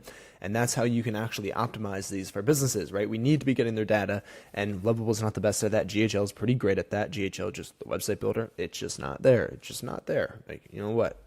Just not there. Now, here's how we're going to guarantee we can sell this to any business, because why limit yourself to only the businesses that don't have websites yet? Because the TAM, or total addressable market, is just going to be so small, and we want that to be as big as possible. We want the biggest amount of pool of people to be able to sell to so that we can sell a lot. And if we go to Google and look up businesses near me, yes, you can find a ton of businesses without websites simply by going down here and going to the 10th page of Google, which you probably didn't know existed over here. Yes, you can go to the 10th page of Google and they don't have websites. That's why they're on the 10th page of Google. But if we want to sell to all these businesses here, then we can simply go and we can check out their website. And then what we're going to do, So what we're going to do is we're going to reach out to them, and we're going to do this one sales tactic that always works. Now, this is the same system that I use when selling AI receptionists. I never sell the AI receptionist. I never sell the website. I always sell the outcome that these tools are going to produce. This is Sales 101, people. You got to know this. So this works for, yes, the AI receptionist, but we're going to use this example for the web design in this case. So just hear me out. I'm going to go a cappella for a second. So just listen to me. This is really important. So if you go to someone and you go, hey, how much are your page views every day? And they go, well, I don't know. It's like, all right, let's go check, blah, blah, blah, blah. You pull up their backend system, they check, you show them, and they're like, by the way, I'm going to show you how to get them on the meeting. Well, let me take a step back. We're going to cold call all these businesses and be like, listen, I can double your revenue. Like, I already built a system that can double your revenue. Do you want to jump on a call with me and see how I'm going to double your revenue? And this is not bullshit. Like, hop on for 5 minutes, and if you don't think it's legit, then hang up on me, and no offense taken. And everyone always gets on. It's like, and I've literally built like stuff that costs thousands of dollars for you. It's already built out customly for your business, right? And then once they do that, you take your website Lovable template and you go and customize it to their business, right? You pull their logo, a few photos, put it on, right? So we would take, whatever business we just cold called, and once they agree to, oh, you already built me a website and all this stuff, and you're telling me you're going to double my revenue? All right, fine. I'll give you 5 minutes of my time. Then once they agree, so we don't waste our time making, a customized website for them, even though it takes a few minutes. Then once they agree, we go and spend 3 minutes customizing the website template to their business in Lovable, and then we get on the call with them, right? So if you did 5 calls a day, then it takes you 3 minutes to customize the template to each business. You're spending 15 minutes to build each of these people a website, essentially. And that's what gets them on the call, right? That's what gets you past the cold call. I already built you something. I'm not just here to pitch you. And then what gets you onto the meeting is they think they're coming to get something. Like if you wave $100 at someone, they're going to come to you to at least get it. And then once they get it, they owe you a little bit of time. So that's sort of the system we're running. Once we have them, this is how we sell them, because they already have a website. Why change? No one likes change. True. Not only are we going to make a website on Lovable that is so much more appealing, so much better than any website they've ever seen or have, but what we're going to do is we're going to leverage that. We're going to create the perceived value from that and turn it into a statistical value. Once they see how good it looks, they're going to think it's just better. It's going to have that halo effect. And then once it has that halo effect, then we're going to say, listen, you're at the second page. And I only go after businesses on the second page of Google. And then for the most part, and then I go, listen, you're on the second page of Google and your website, I'm going to be frank with you. Like, I like people who tell it to me straight. I'm going to tell it to you straight. Your website kind of sucks. It's not the best. Like, I'm going to be honest with you. People like that. Then you're going to say, this website, I promise you, over the next few months, it will get you to the first page of Google. And what happens when you get to the first page of Google is your page views on your website are automatically going to double. Because if you didn't know, 97% of people don't even know there's a second page of Google. So your total addressable market is 3% of the population of whoever was looking for your business. Because when they look you up, you're always going to be on the second page of Google, and 97% of them are only going to look at businesses on the first page of Google.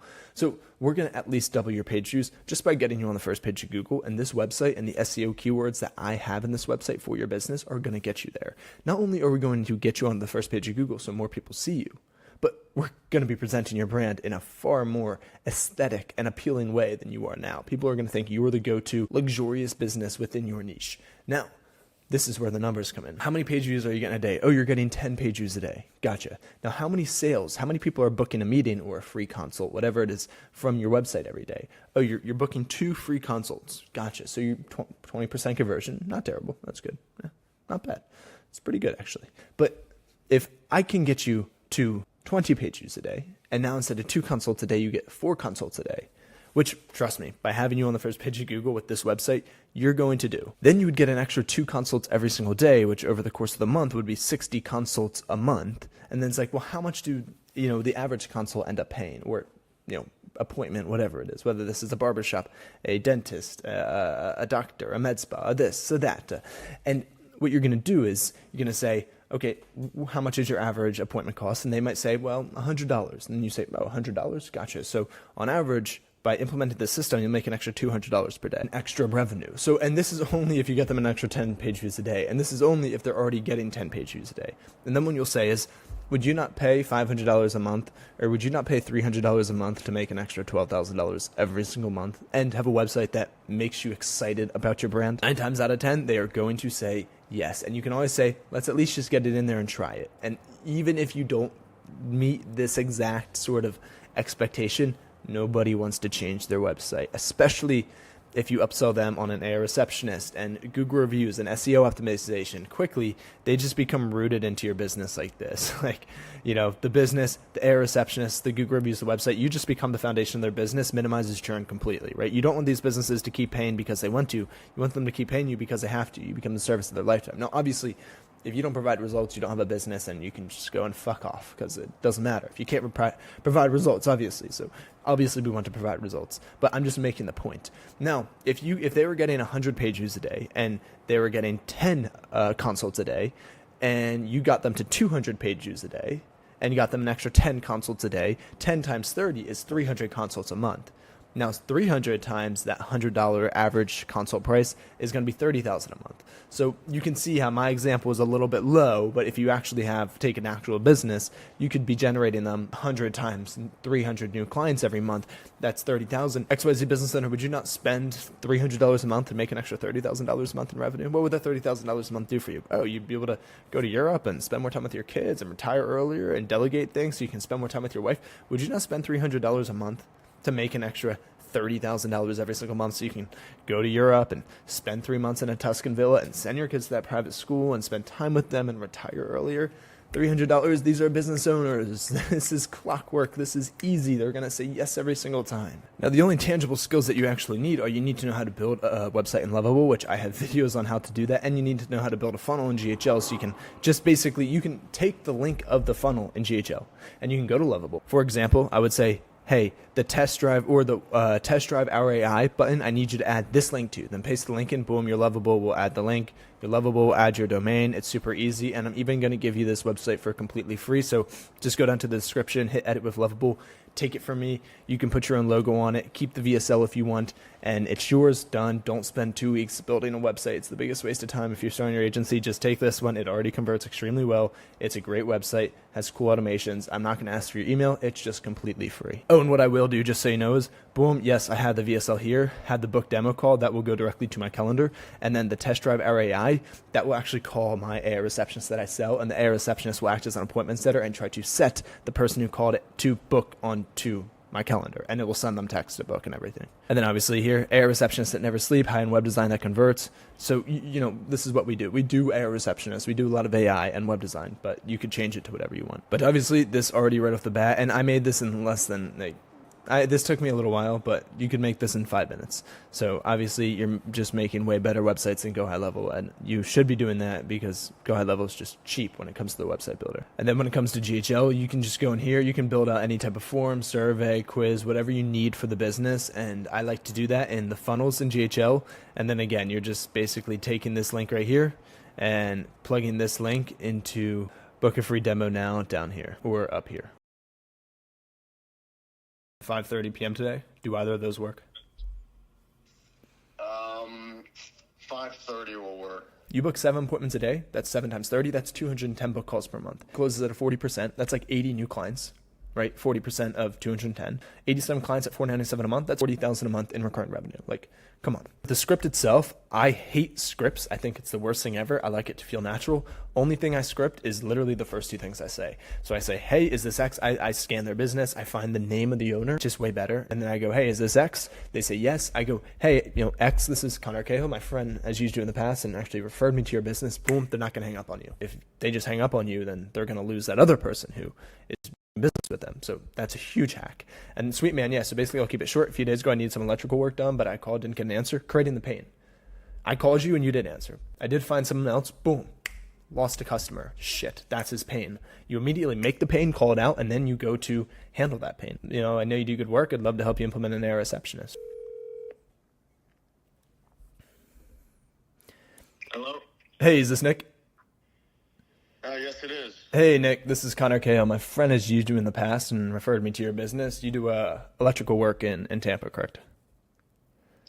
Yes, I do. Sweet, man. Yeah, basically I'll keep it pretty short. A few days ago I needed some electrical work done, and I did call your business, but I didn't get an answer right off the bat, and I did end up finding someone else because it was pretty urgent. But I was also thinking this morning, since my friend referred you and I know you do good work, I'd love to actually help your business implement an AI receptionist, so that never really happens again. And I think it'd be big for your business. And again, if I need electrical work in the future, I'll definitely go ahead and give you a ring. I'm sorry about missing the call. I've had a rather busy week. Is it you're interested in? Do you need some electrical work done? I actually got that issue solved, but moving forward, I'll definitely go ahead and use you. But mainly I was looking if you wanted to implement an AI receptionist to your business, which again is going to take all the calls for you, so you don't ever miss a lead like I did, because I'm sure I'm not the only one who had that experience, and not that it's your fault. You're obviously in the business working. Let me ask you, are you the one taking all the calls? I am. Gotcha. And you're also doing jobs, correct? Yes. Yeah, so I mean, it's not your fault if you're doing a job and you get a call. It's just, obviously you can't take it. So what I'd be plugging in is a receptionist that sounds great and can do everything you can do and probably even more, right? Connected to your CRM and booking consults, booking appointments, etc. But essentially, if you're missing 10, 15 calls a day, or maybe even just 10 calls a day, that's 300 calls a month. That's a decent chunk of revenue that you could be missing out on. Okay, I see what you're offering. So is it more of an AI answering machine, or is it tailored to your business? Kind of roughly, how does that work? And then give me a rough price point on how much that would even cost to implement. Yeah, that's a good question. Well, first off, it's not like an automated message like, hey, press 1 for sales, press 2 for support, press 3 for this. It's completely customized to your business. It actually scans your current website, learns everything about your business. I'll go in there, I'll send you a questionnaire. It will know everything about you, your business, what you guys do, your pricing, your services, its objectives, and so fully customizable. And then it's going in and literally having conversations like we're having now and really doing whatever you want. So if your main goal is whatever your main goal is when someone calls you, that's what its main goal will be. So if your main goal is give them information about your business, maybe rough estimate, and then essentially get them booked in for an appointment so that you can send yourself or one of your team members out there, it'll do all of that. and like completely automated. And then in regarding price, it's it's a little bit variabilistic essentially, depending on how many calls you're going to be doing and whatnot. But I could break that all down for you if you were able to jump on a Google Meet at some point in the next few days. I might be able to hop on a meeting. Let me just clarify a couple quick things here first. So it is personalized. It is personalized. It's variable pricing. Is there a way to do you have like a demo video of it in action, set up for another business, or something I could see just to see it? Yeah, absolutely. Worth my time. Yeah. When we get off here, I'll shoot you over a quick video via text of a demo with the AI, so you can get a rough understanding of what it's going to look like, implemented into your business. But yeah, I'd be happy to do that. Okay.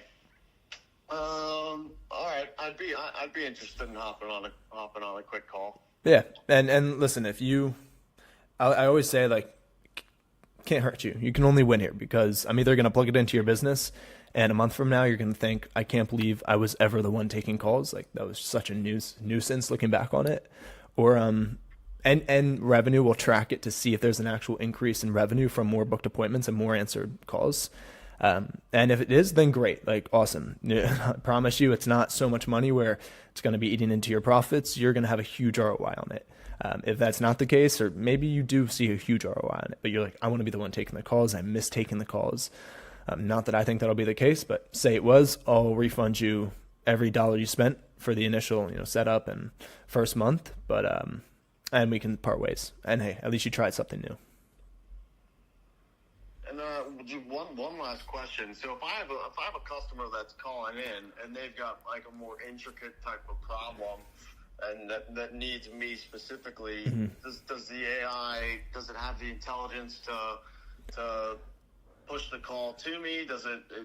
How would your system interact with something like that for a business like mine? Yeah. It could forward the call to you. So you could let it know. It basically has a brain, and this is what I build out and my team builds out for you. And in that brain, the AI essentially that is going to be a receptionist or going to be answering your calls, it will have the intellectual capacity to say, okay, this is out of my line of scope. I'm going to forward this call to Nick, the owner, so we can get, take proper care of this customer.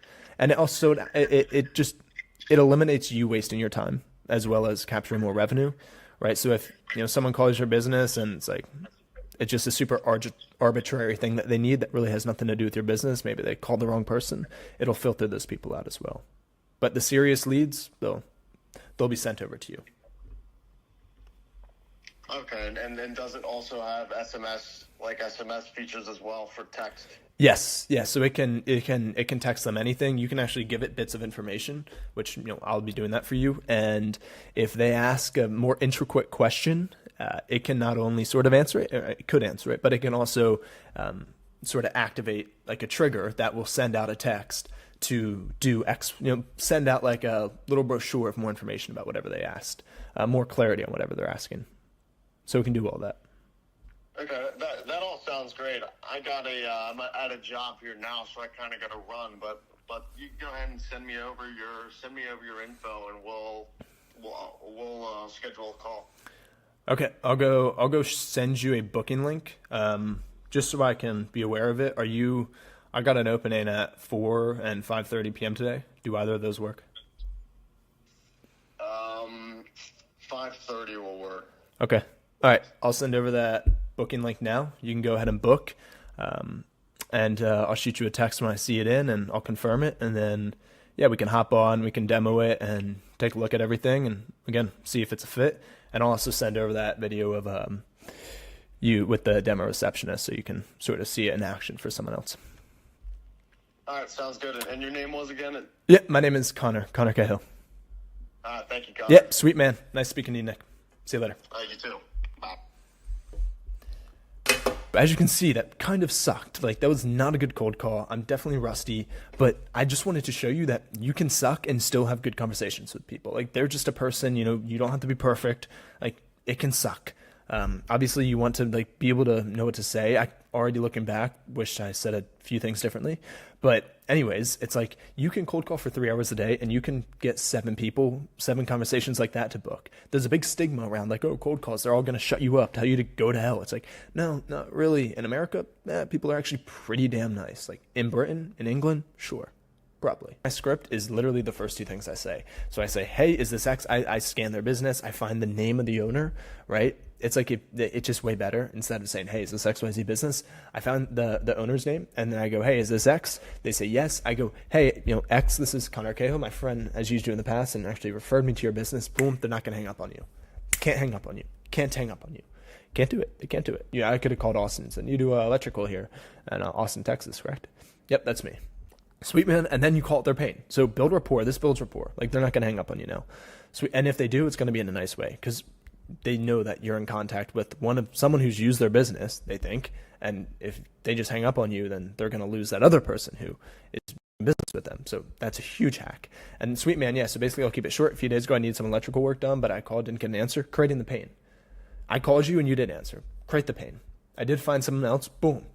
Lost a customer. Shit, that's his pain. You immediately make the pain, call it out, and then you go to handle that pain. All right, in this video, I'm going to break down my exact cold call strategy. I'm going to show you everything I say in a live cold call demo because what better way to do it than analyze one of my past calls? And I'm not just going to show you everything I do, but I'm going to show you why I say everything and then even what I should have said and where I messed up so you can really learn and get a great sales training out of this video. I'm going to jump right into it. This is my exact cold call strategy. Here's why I say everything, the purpose behind it, and why you should too. Let's jump right into it. Hey, is this Bruce? Hey, Bruce, you have a roofing company in Austin, Texas, yeah?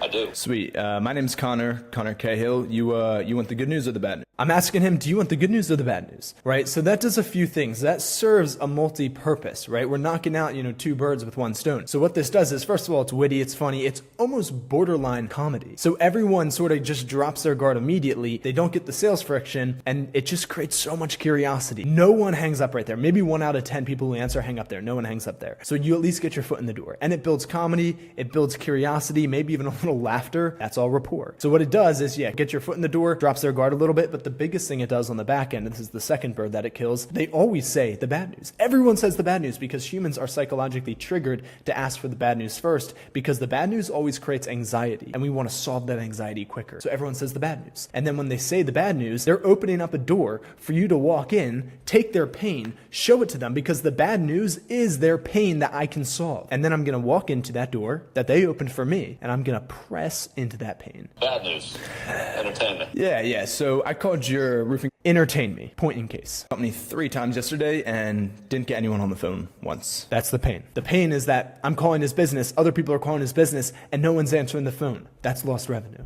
Sure about that? Yes, very, very, very sure about that. Yes, I am sure about that because when I cold call, and now when my team cold calls, is what we always do is we cold call. And every single person who doesn't answer the phone on the cold call, who is a legit business, right, has reviews and doesn't not have a website and is probably someone who's just not in business anymore. If you call a business through when you're cold calling on Google and you look them up and they're a legit business, they literally just didn't answer the phone. I call them 2 more times. And if they don't answer, I take their, their number, their business or whatever name of the person who he is, and I put them as a contact into my phone. And then I create a list in my contacts, which you can do. And that list is all the people who never answered. And then I go and cold call just that list later on, and I get that list really big, hundreds of people, and those are just super amazing leads because they literally, I can prove to them the exact pain that I can solve. So that's what I do. Maybe it's a little bit messy. Maybe you don't want to fill your contacts with a bunch of bullshit. I have multiple phones, so it's fine for me. But the point being, that's why I can actually confidently say that, yes, you did miss 3 calls. And then I'll go through this list, I'll call them, and for example, this guy Bruce, after this call, I take him out of that list so I don't call him again. But the other people, I go and keep calling. And then what I'll also do in their contacts is every time I call them again, I'll put down another number, 4, 5, 6. And every time they don't answer, I keep putting down a number so I can go to them and say, hey, I called your business 6 times. And if they do have a CRM, which most people do, they can look it up and they can actually see that I wasn't lying. You can check the call logs. Okay. What were you calling for? Well, that's not the bad news. The bad news is that if that happens every day and you're missing even just 3 calls per day, That's 90 calls per month. And if 30% of the people who call your business would actually become a client of yours, and assuming your average sale price is $1,000, which is obviously extremely conservative for selling a roof, you're missing out on almost $30,000 a month in revenue. That's the bad news. I mean, I suppose. I mean, we have a pretty full crew. We're operating near capacity. Right there. That is the exact objection you're going to get every single time you go to a business and say, hey, do you want more booked appointments? Do you want more leads? The easiest out for them is saying, I already have too many, like we're good. So the only way to circumnavigate that objection and handle it is to say, hey, validate them first, make them feel good. Hey, that's awesome. You already have more leads. I didn't do this here. Shame on me. That's awesome. You have a full calendar. You're already doing better than 90% of businesses. But even though you have a full calendar, what is the quality of that calendar, and could it be better? Because I'm going to be honest with you. I can't come in and make your calendar more full if it's already full. But what I can do is I can get you more leads, better pipeline, a more full pipeline, and then I can lead score all those leads and help you make sure that the appointments that are on your calendar are the best quality, so that you can first, A, charge more, B, get the client that works best with you so you don't have headaches. You'd be so surprised. These service-based people, these tradesmen, the amount of times they misquote or they get screwed on a job and end up losing money, it's unbelievable. That's why there's a thing as like construction leads. It happens every single day. So basically you're coming in and saying, I can't make your calendar more full. Good for you, it's full. But if I got you more leads, could we not get you better leads on your calendar because you have more demand? And as we know, we all understand economics at this level, supply and demand. If demand is high, then you can charge more. So would you not want more leads so you can sort through those leads and pick the jobs that you actually want and charge more on those jobs? And then this typically always handles it. Looking to scale or take on more clients? I have it pretty good here, to be honest with you. I love my life. I get to work, built a good business, and make some money. That's a tough one. Yeah. You can't argue with that. Scale's always great, but it's not top priority for me at this point. Yeah, that's completely fair. But everyone likes more money. That's why we're in business in the first place, right? Money equals freedom. We all know that. And I get it. Maybe you don't want more jobs, but if you had more jobs to choose from, would you not be able to charge more? Yes, I suppose. I didn't think about it, but yeah. So what if we brought you an extra 20 jobs per month? It's hard for them to say no to that one. That's why it works so well. It's increasing call volume and calls that are now currently being missed. You'd be able to pick and choose from more jobs and pick the jobs that are higher profit and better for you and your team. Is that not something that you would want? That would hypothetically. Right there. Okay. I handled his objection. Good. I handled that objection. We don't need to stay on that objection. We want to get out of there, right? We came in. It's sort of like a SEAL mission, right? We came in. We did what we had to do. Let's get out. So what's the deal? What are you getting at? What are you trying to pitch? Yeah. So that is the bad news. The bad news is there's money that's being left on the table. But the good news is bad news equals their pain.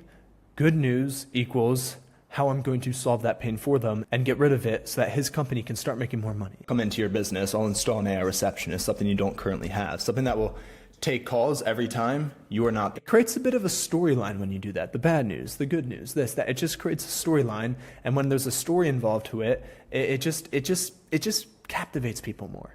And now I'm about to get into more logistical stuff, so call, or you're out of commission. I run an AI agency. I sell AI tools to businesses, so that's what this offer is. Or you're at lunch, or it's 5 p.m., you turned off your work phone, and they're just going to voicemail. So it's going to recapture all the calls. It's not going to steal the calls that you would be picking up, because I'm sure you still want to pick this up. But the calls that you're missing, it's going to capture all of that. And then it's either going to warm them up, get them to book some sort of quote with you, get their information, and then what I just did there is really important. And we're going to touch on this in a little bit. This is one of the biggest things that you could probably learn from this video. And I said, we're not trying to take all the calls from you. We're just trying to get the ones that you don't pick up. So a lot of these people will have a receptionist, right? Now, the biggest thing you don't want to do is say, hey, I'm going to get rid of that receptionist. Like, I'm going to get rid of it.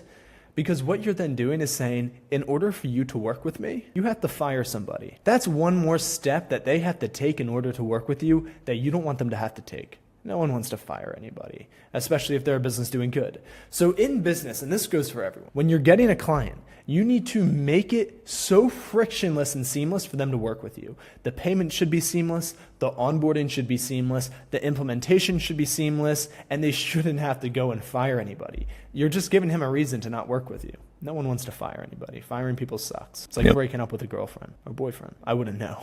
Internal message to call them back, or it'll schedule an appointment with you and the prospect. And what that is going to do is obviously that's going to increase, appointments, increase potential clients, customers, and overall revenue for your business. And the beautiful thing is, what my company does is we will take a look at the last 12 months of your business, your revenue and whatnot, and see where you're at. And then we will work for you completely free for 30 days.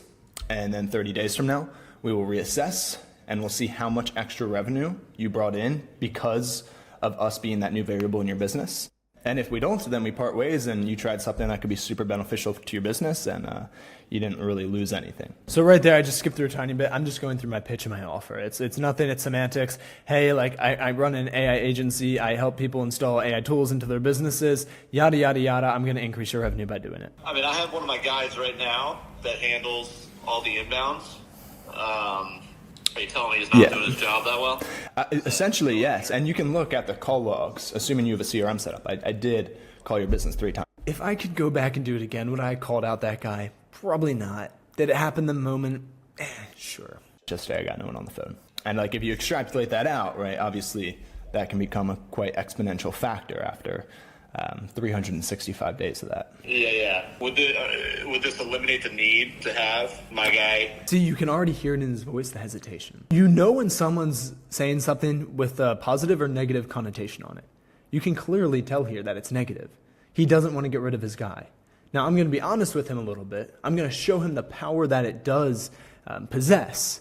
But then you'll see what I'll do. I'm not going to dumb it down and say, no, you don't need to fire this guy right off the bat, because then that dumbs down the utility of the agent that I'm selling. Yes. It could eliminate that, and we would set things up. So we wouldn't just plug in an AI receptionist. We'll set up so much more than that to automate all those things. And yes, it could replace him, but I'll be honest with you, we work with people every day.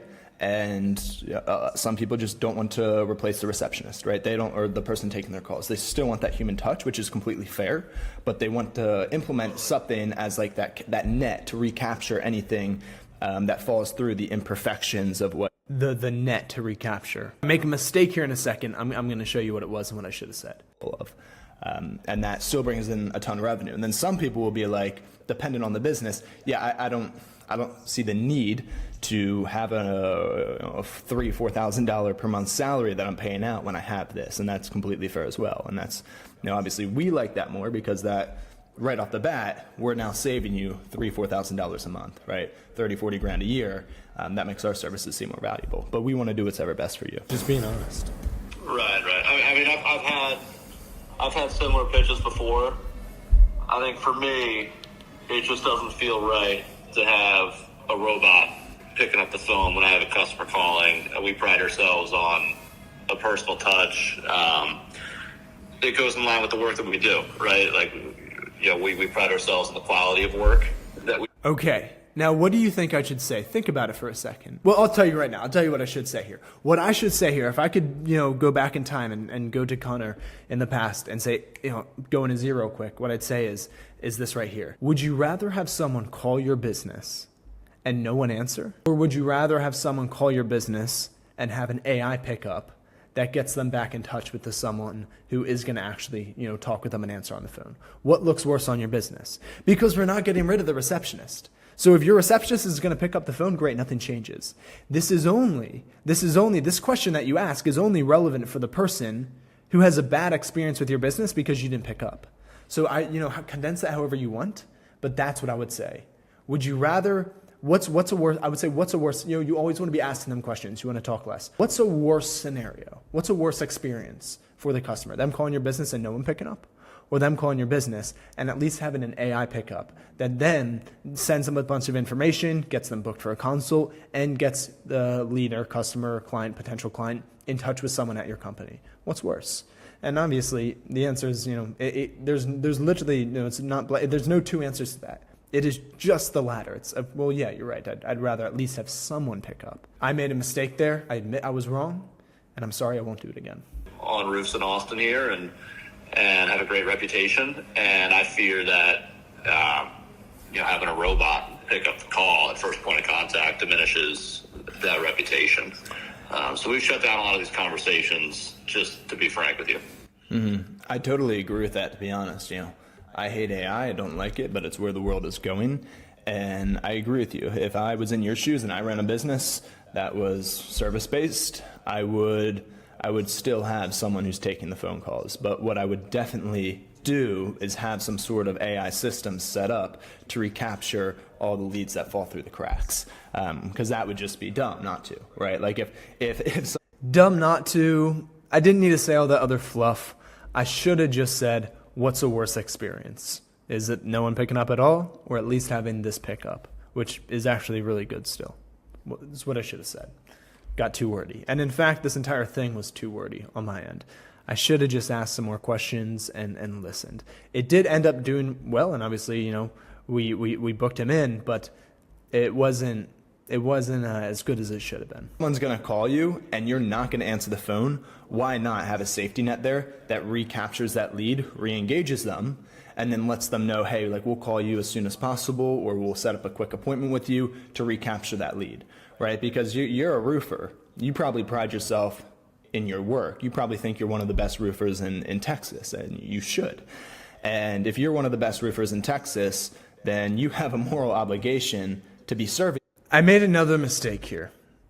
I'm making too many statements. I'm putting the words in his mouth. And a good salesman, a good salesperson, saleswoman, whoever it is, someone who's good at sales, they don't put words in the person's mouth. They position the call for those words that they want to put in the person's mouth to come out of that person's own mouth. So what you have to do is ask the right questions. You have to plant the seeds in stones, slowly build the walls, the confines to put them into, and then ask them that question where they only have one way to go, and it's to answer that question how you sort of want them to, which is going to get you closer to the sale at the end of the day.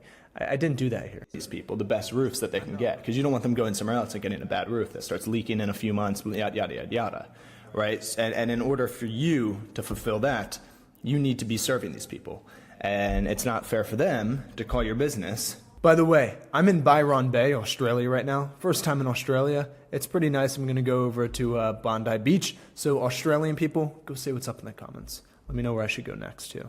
Completely off topic, sorry. It be 6 p.m. or your guy be on another call, and then they have to go to one of their competitors and have a bad experience. You want to give them a good experience, and you want to make more revenue for your business so you can pay out your employees more and everything that comes with that. Fair point.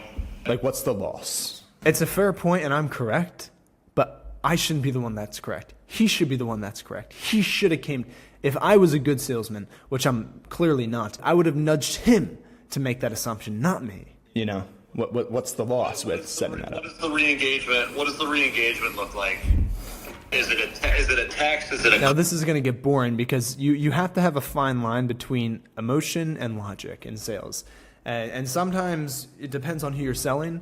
A lot of times these people, you need to be very logistical. That's a very logistical answer that I'm going to come up with. He's asking a logistical question. What does my follow-up look like? What does my nurture sequences look like? How am I going to keep the lead warm? How am I going to make it a better lead like I promised? Very logistical here. And when you're on a cold call, you need to be a little bit logistical. Once you're on the sales call face-to-face, that's where you can be a little bit more emotional with the client to push them over the edge. So this is going to be a little bit boring.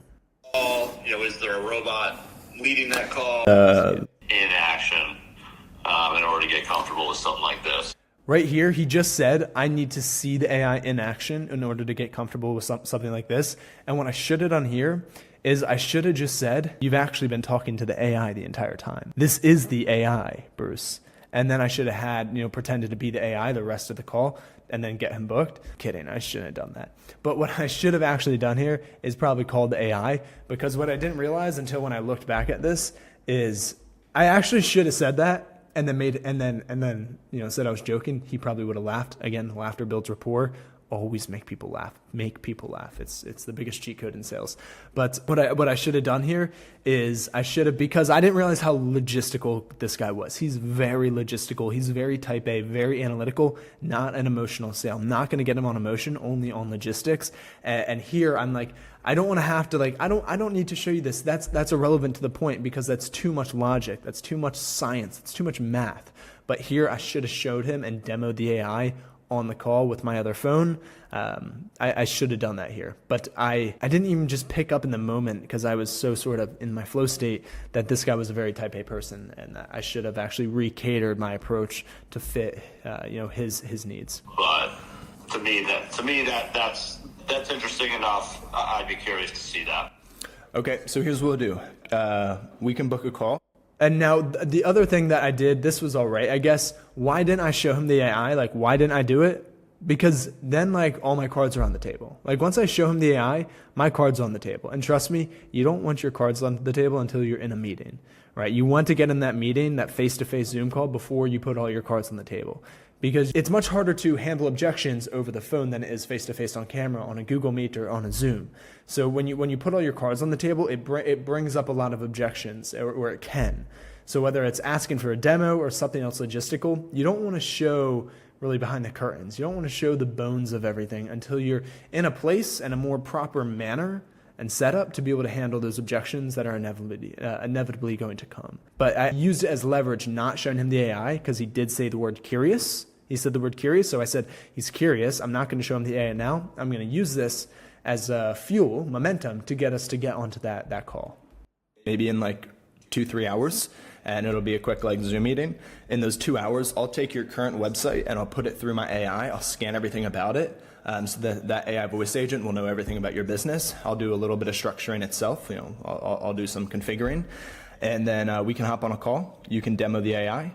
We can call it together, yada, yada, yada. Just too wordy. And if you like it, he already agreed. Like, he said he's curious. He already agreed. I'm overselling here, and that didn't help me. Could you tell me, like, if you are interested in implementing this for at least, 30 days, right? I shouldn't have said that. He already agreed. I don't need to if someone agrees to something, don't make them agree twice. You're just giving them an option to back out again. That's all I did. I should have just said, I'd say, awesome. Let's hop on a call. Let's hop on a call. What time works for you? We'll get on and I'll show you all the, everything behind the scenes and everything you're looking to see. That's all I should have said.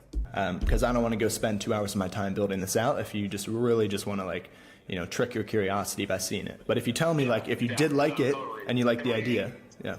Can we do? I'd be curious to get my partner in this. Anyways, we get the call booked, right? And that's all the point. That's all you're trying to do with cold call, right? You're cold calling to book the meeting, and then on the meeting, you're trying to get the sale. I made a lot of mistakes in this video. I will humbly admit that. And this was not my best call. Definitely wasn't. But he was a good lead. He was a good lead for the video. I think he wasn't easy, and he definitely had some objections, and I did all right in the beginning handling there. But I think overall it was a good call on my end. I just got way too wordy, and I definitely made some mistakes. And to be fair, I'm a little bit rusty. There's a ton of other ways to get leads. I run a lot on paid ads now. I have a team who does cold calling. I do a lot. Even this YouTube gets me a lot of leads from my agency.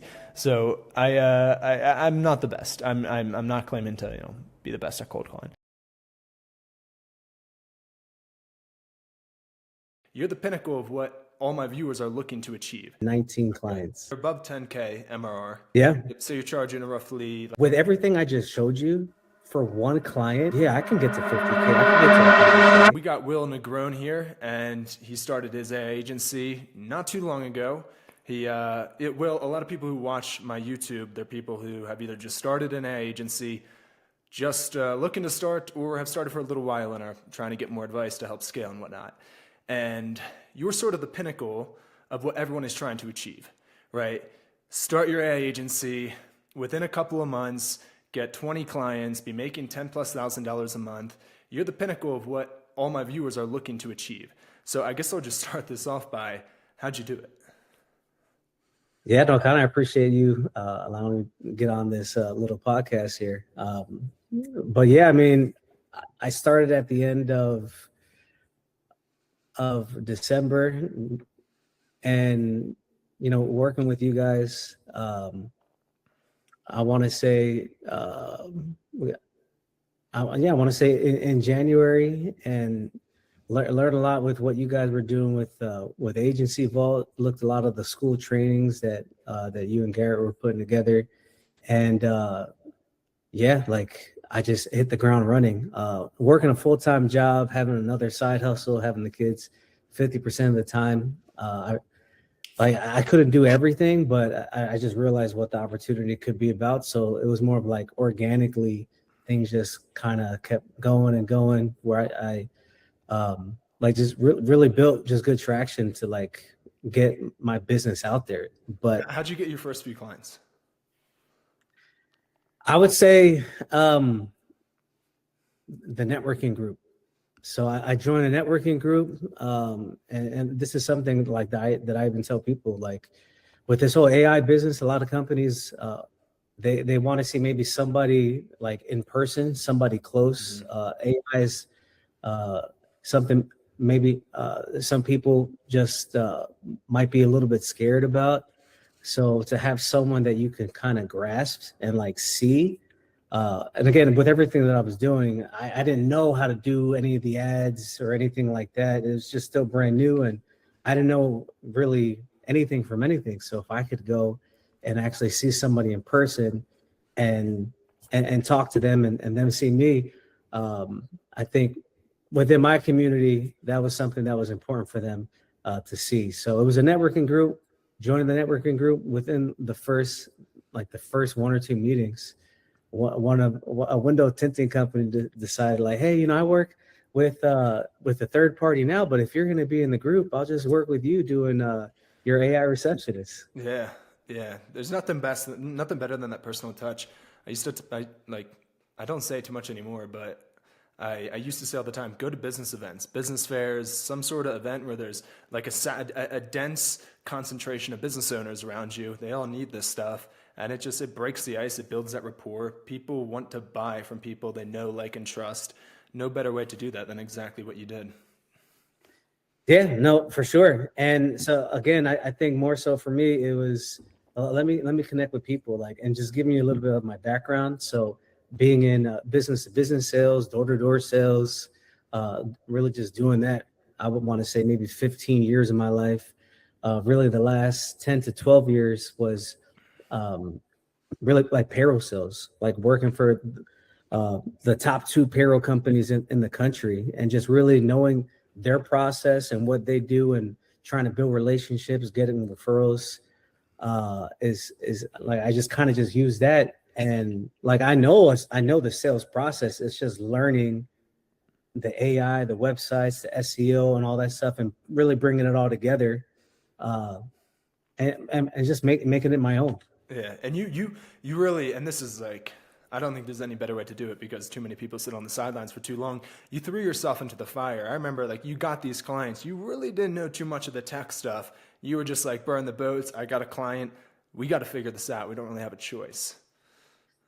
Yeah, I think for me the biggest thing was like I love being an entrepreneur again, because I do have another side hustle where like I rent cars out on Turo, and I've been doing that for about 6 years, and then just working with businesses for the last 12 years.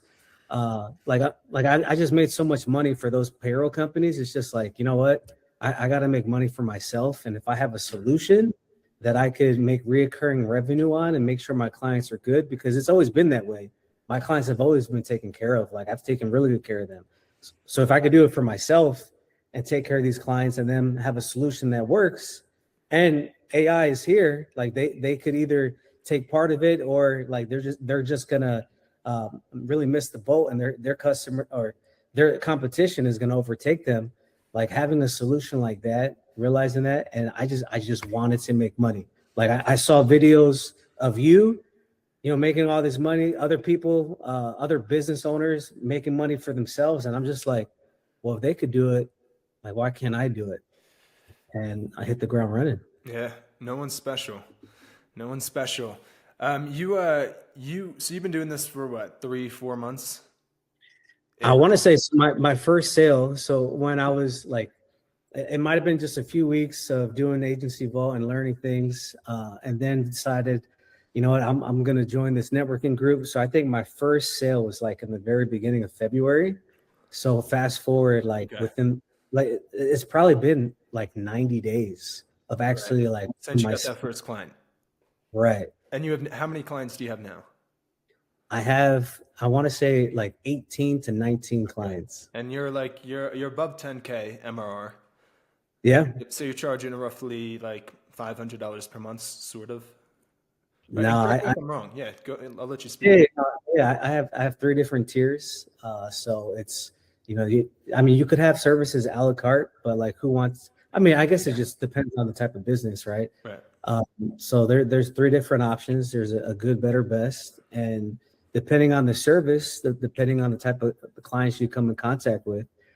Like, so for instance, like an HVAC company, like the average sale for an HVAC company is 17K. Like the last client I just brought on board, 17K on average, but they could have a sale that could be over $100,000. Right. So for them to get everything, and if it is 1197 for everything, like, I got guys like, all right, man, let's go. Like, all right, like I'm ready.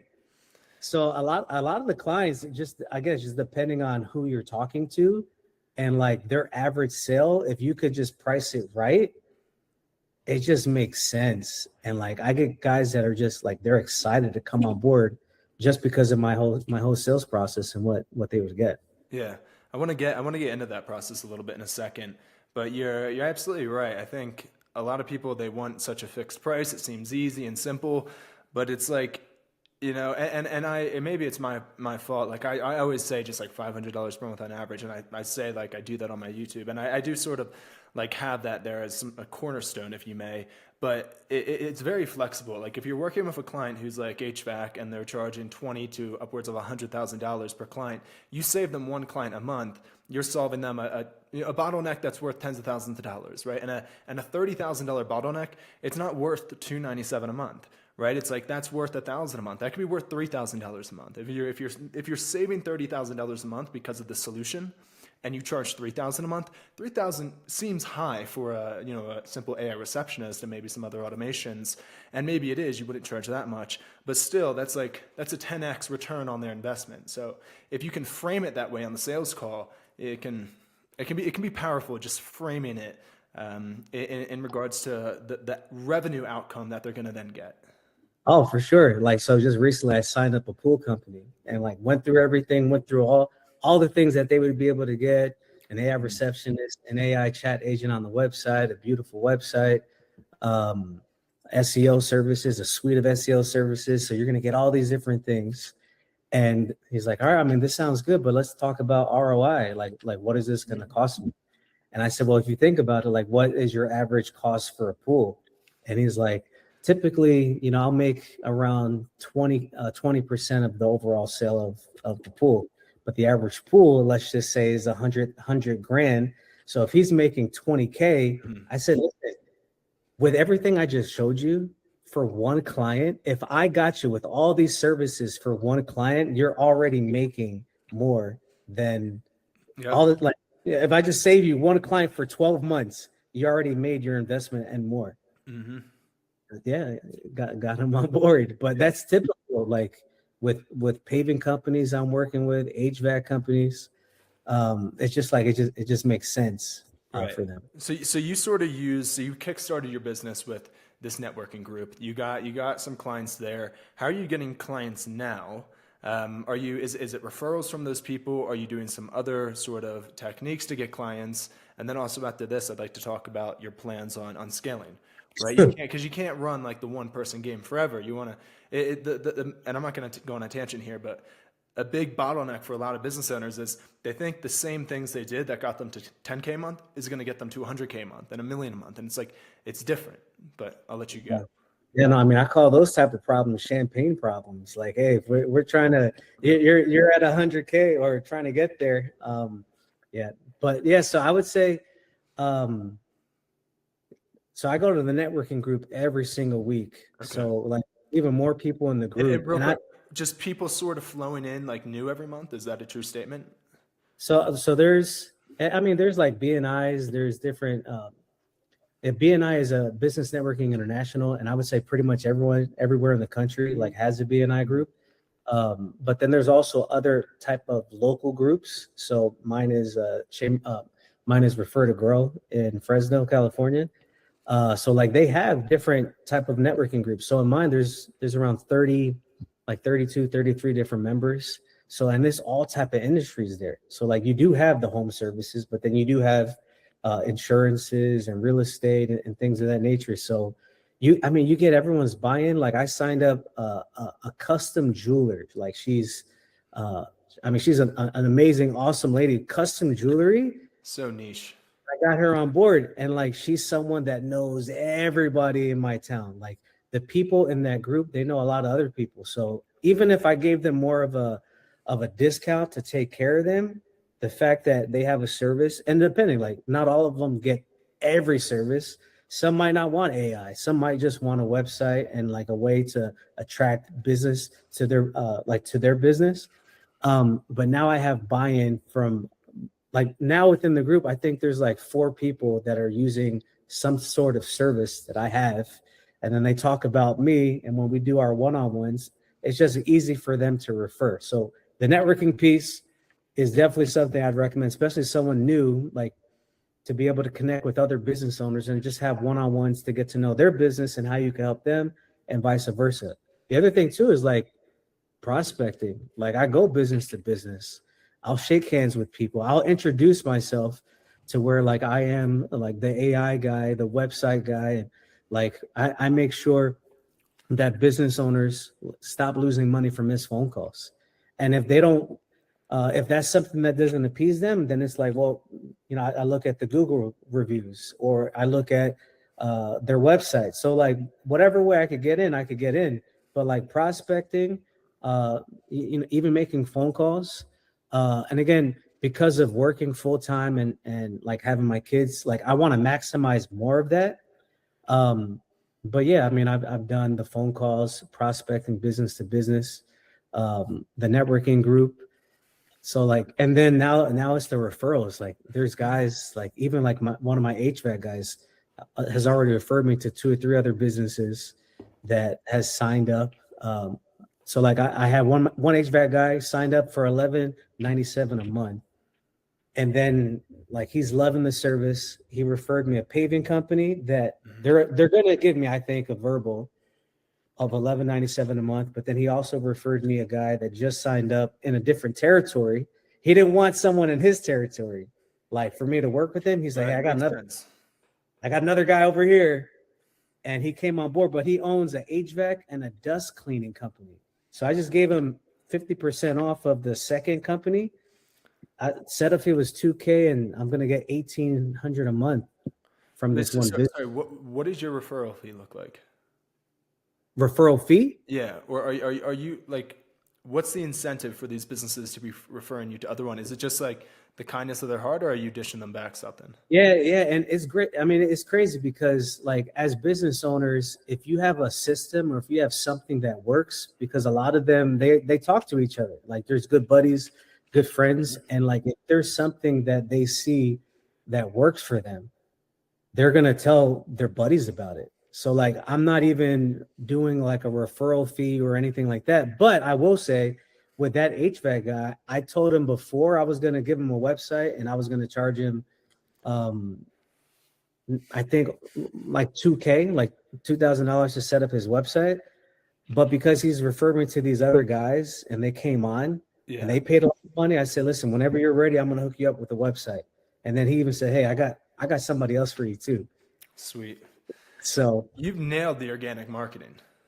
Right. Yeah. So to the follow-up that I asked, to what extent do you think you can just take this organic sort of inner sphere like marketing, and do you have plans to sort of, and I know you wanted to talk about this a little bit on this call, and we can, do you have plans to start scaling in a little bit more of a high leverage way? Yeah, no, I want to. And again, within the next few weeks, hitting the goal that I wanted to reach to actually do this full time, like I'm there. So within the next few weeks, I'm going to be able to do this full time. Thank God. And so then it's more of like within these clients, like even within this past week, there was one day I signed up 5 clients, just like everything, just yes. So 5 clients in one day. So now it's just like onboarding them now. So that's what I'm currently doing. And like that fulfillment piece is the part now that I need to make sure all my clients are being fulfilled appropriately and effectively, right? So it's like I got to focus on that. So yeah, improving my onboarding, like certain templates and things just to make it flow and stream better is a focus now. Um, and then yeah, when it comes to scaling and growing, if I could have I guess that onboarding piece and fulfillment, I guess more so taken care of, whether it's a VA or even utilizing AI with the different systems that's out there now, just so I could focus more on sales. I mean, I think that's kind of the direction. And that doesn't count what I'm planning on adding within the next month or so. That's going to increase, like even upgrade a lot of my other clients that have been asking me about if I offer like even lead generation. So like that would be a game changer too. Yeah, I mean, there's more money in the money that's already there than anywhere else. You probably heard it, but it's easier to get someone it's easier to get someone to pay you who's already paid you, right? So there's so much low hanging fruit in upsells and et cetera. But that's great, and fulfillment's big, obviously. Right? If you don't, I've heard so many stories of people who get a client, they can't, and then AI. It's like it's simple, but it can get tricky with different APIs and plugging the receptionist into these very niche like CRMs that these smaller service-based businesses are using.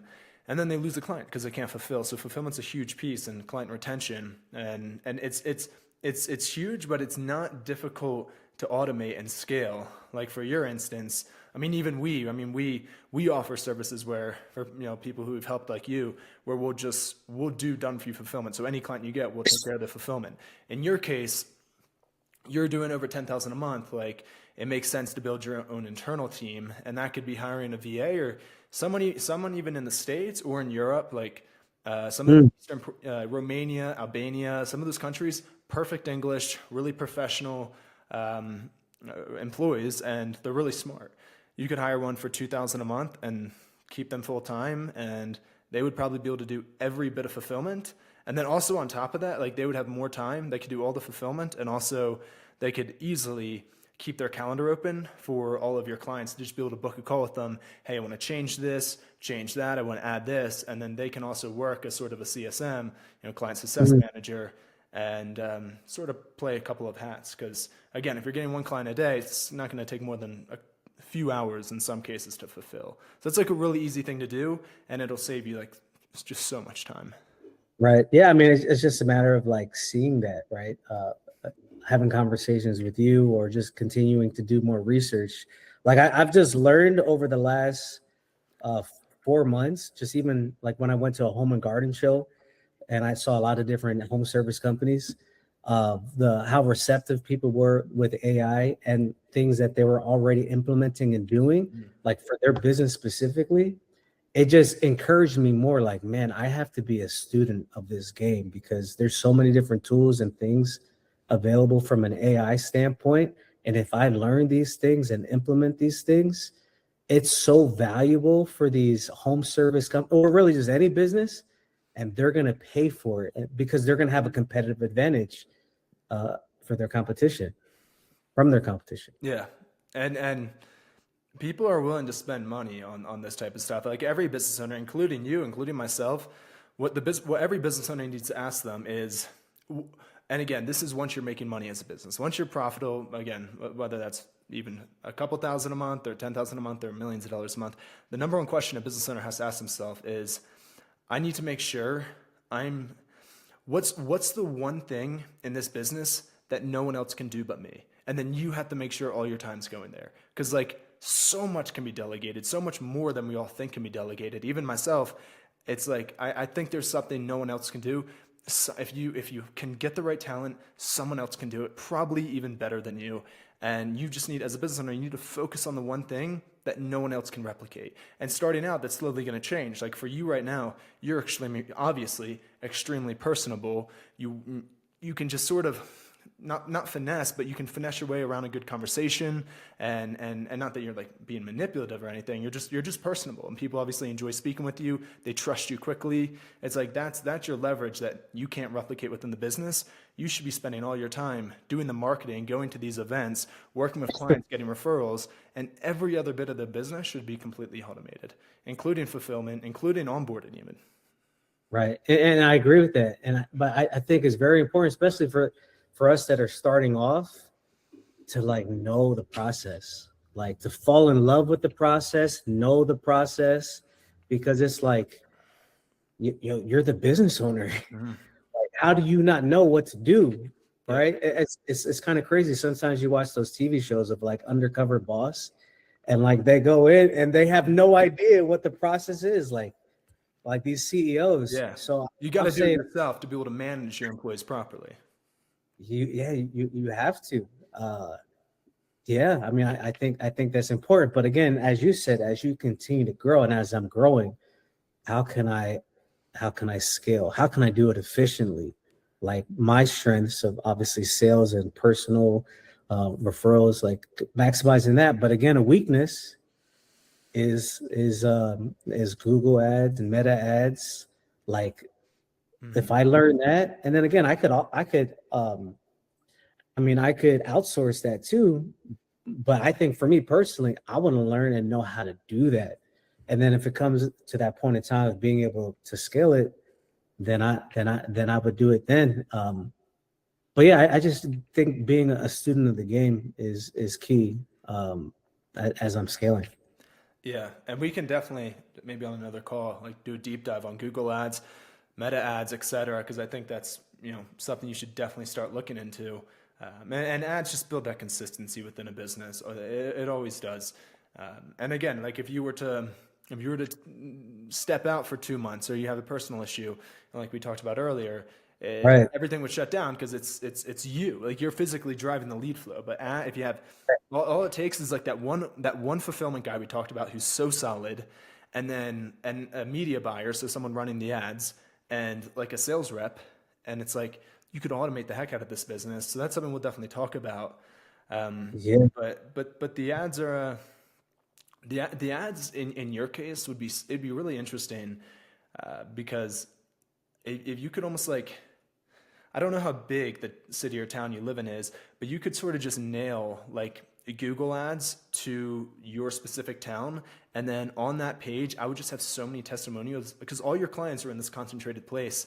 It would almost like having all these testimonials of all these businesses within this sort of secluded area. It would just create great FOMO for every business who hasn't worked with you. And you wouldn't just be the go-to guy within this organic sphere, but also like broadening from this network group and some of these referrals. You'd be able to really just crush the market you're in, and then slowly spread out to areas nearby. But you're sort of just taking I would start getting some testimonial videos with the people you're working with, and then that'll help a lot when you do start running ads. And then I can help you with that and the landing page and whatnot. But I think it could create great FOMO for the people in your town who haven't started working with you yet. Yeah, because where I'm at, it's the 5th largest city in California. Okay. So Gotcha. there's a lot of people and all that. But it's crazy because again, within these conversations, just like what you just mentioned, the Google ads, like getting that consistent flow, those are exactly the same things that I hear with clients that I'm signing up. Like, hey, Will, do you do any type of lead generation? A lot of the conversations that I get is business owners, they want stability as well, like stability in their revenue. Mm-hmm. So like that's something, again, for me personally, if I can offer that as a service within everything else, it's a whole encompassing system that I could do it all. I could attract, never miss an opportunity. You got the reviews, you got the workflows. It's an overall system to generate you revenue and not miss out on any opportunity. Yeah, sweet. Yeah, we'll definitely talk about that more. Break down like the process from you find a lead. You find the lead, whether that was through the networking group or a referral. You find the lead. What does the process look like from first interacting with that lead to then getting on a sales call, if that's what you're doing like this, or if it's in person, all the way to like onboarding and fulfillment. Like what does that process typically look like for you? Yeah, I mean, if I get a referral, I'm going to give them a call, right? If it's, yeah, for the most part, it's a referral or just, again, seeing them in person. And I'll reference the referral, like someone that, hey, thought it would be a benefit for us to have a conversation as to what, like how I'm helping their business. They thought of you, and they thought it'd be a great way for us to have a conversation. Instant rapport built with the referral system. So great. Right. So, I get the meeting. And that's the whole thing. You don't want to throw up on them with like, oh, I could do this, right? You want to just create some interest, some curiosity, and the goal is on the conversation to book the meeting, right? So you book the meeting, and the first thing that I talk about is like, we're going to audit and give you a marketing audit on your business right now. I know you're interested in the AI receptionist, so you might be interested in the website.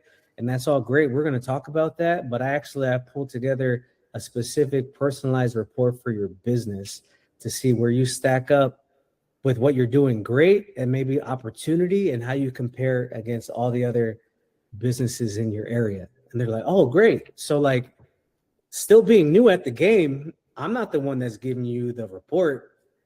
Like the report is telling you what it is. So that builds instant credibility because it's data, not me. Yes. So show them that. It's just like, okay, well, this is great. This needs improvement. Oh, by the way, I have solutions for these things. And then they see like where they're at compared to the competition. Hey, do you know any of these other businesses that, that are out here within a 4.3 mile radius? Oh yeah, I know them. Okay, yeah. So like, let's get you to be on top. And this is what we're gonna do. These are the services I have, and then build. I call them tie downs, right? So if you can get, more traffic to your website, and you could build high converting websites that'll get people to make a decision, that obviously would make sense for your business, right? Well, yeah, it would. So like getting them to agree, and then it's just, at the end of it all, like if you don't make a decision, if you keep the things as you're going and what you're doing, like is anything going to change? Are you going to have the same results? So like you can see implementing these systems that I'm putting in place for you, just like your buddy is using with me, like you can see that would be value to you and your business, right? Yeah. Okay, awesome. So like here, check it out. These are the 3 different options I have. And then I show them the options, what it comes with, which one works best for you. And just assume, give them an alternate choice. The answer they give you is that they're signing up. It's just a matter of which one they're signing. So you speak to the lead from the referral, instant rapport built, reference the person who referred you to him, because then it's like, oh, John. Cool. I love John. And then get them on the call. You prepare the call in a way where there's value, right? You have something for them on the call. They have a reason, whether or not they're going to work with you, they have a reason to get on the call with you. And that can be a lot of things. That could be a free website. That could be, in your case, you're diagnosing their business, maybe looking for some bottlenecks. It's great. Like it's textbook almost. Like you always want to have something for them on that call. Give them a reason to get on the call. They know you're going to, like, no one wants to jump on a call with you. They don't like you that much.